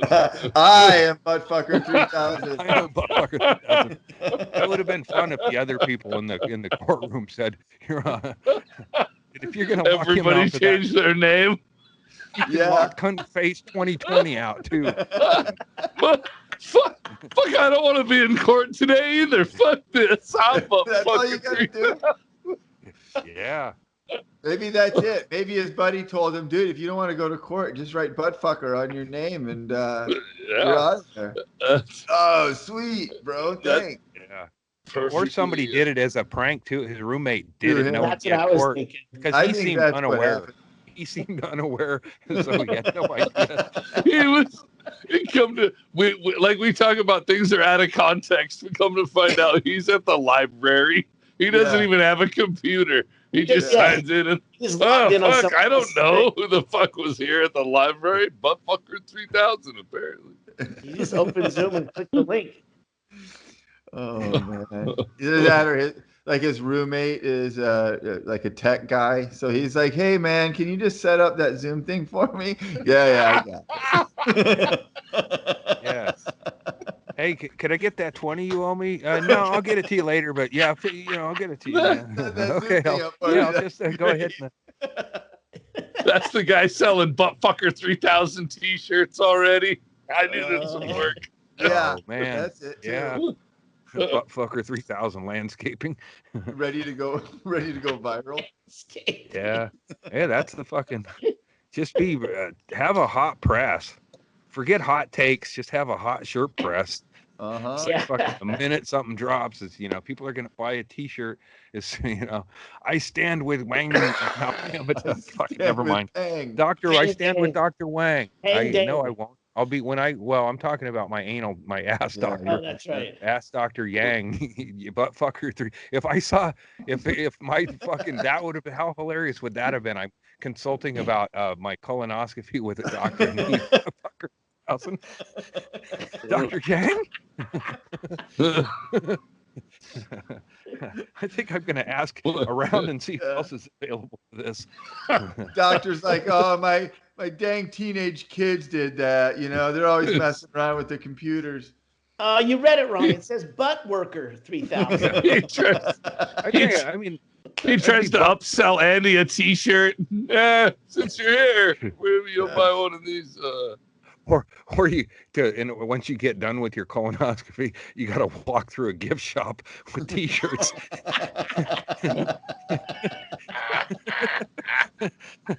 If you want to buy a picture of your asshole getting penetrated, it's like one of those. $29.95. It's like one of those pictures they do when you're going down the log ride.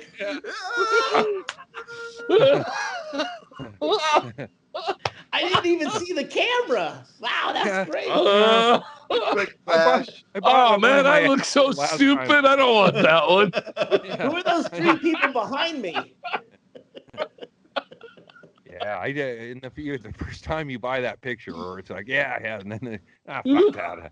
Me and my kid went through that. One day was Stanhope was busy on, I don't know what he was doing, but me and my daughter and Renee went to Disneyland on a rainy Monday, and we kept Best calling day. Doug and how fun we were having, but we'd do that thing, woo, and we'd have something different each time or whatever. But I ain't buying no asshole photo.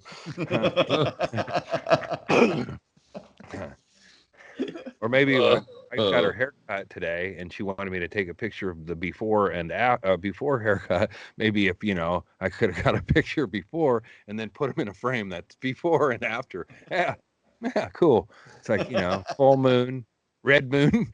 Red moon. Sailor's delight. I can joke about having at least sneaky bloody asshole now because it's sort of, well, I was going to say behind me, but I didn't mean to. A pun. But yeah, I feel like I feel like I'm going to be around another year.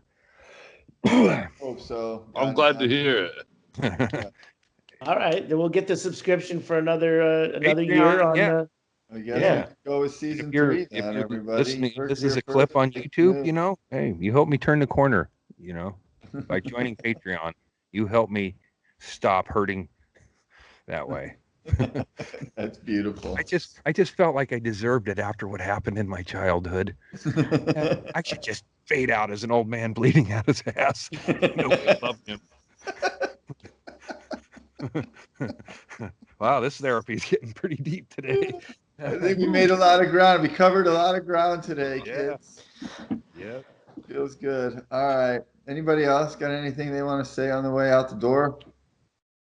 Love you guys. It's always fun. That's it. Yeah. I'll be back in Bisbee next week. So yeah. Drive safe. Haley, I look forward to seeing you. I hope we're podcast soon. Oh, sir. and man, Yeah, we'll do it right when I get back. That what did you call that thing you posted? The bottom of the barrel. That's fucking wicked cool. It's Oh yes. What's It that? has every element.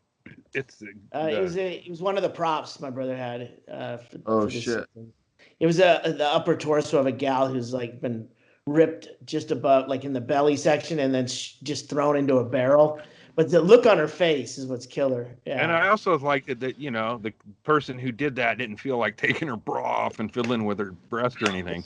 Got her bra on. Well, It was a class act.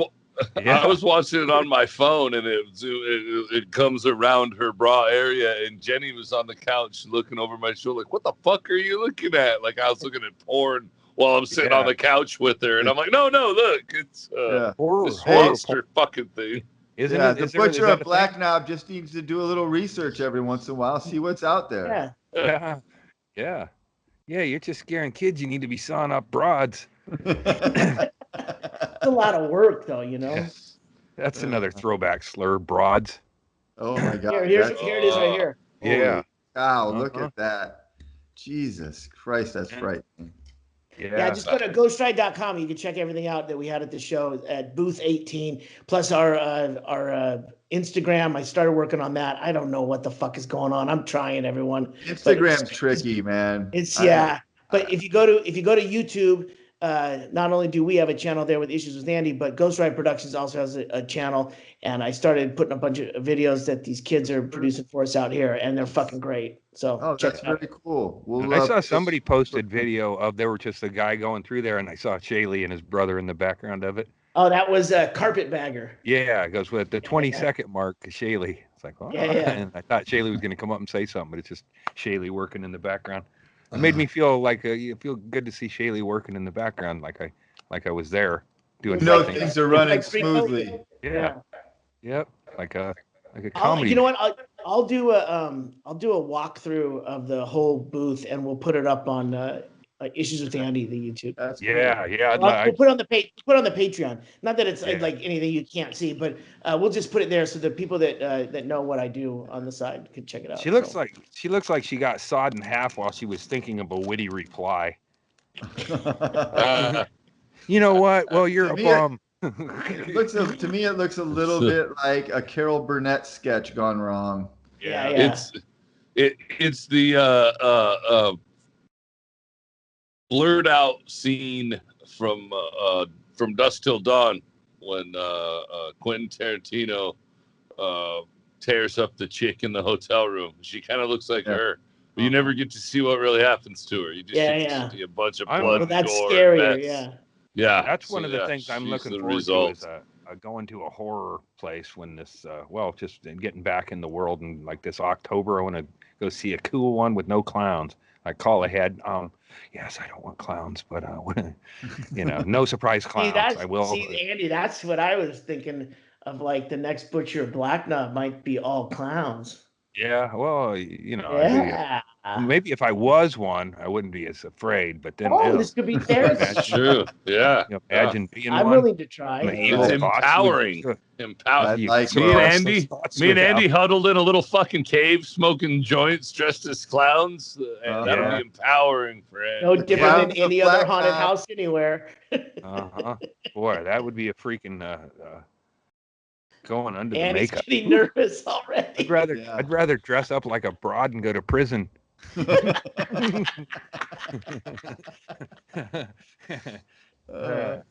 That's a closer. All right, everybody. We love you guys. Thanks for being out there. Thanks for subscribing, and we'll see you next time. Get a bidet. Yeah. Well, that hose. Once I wear out that hose.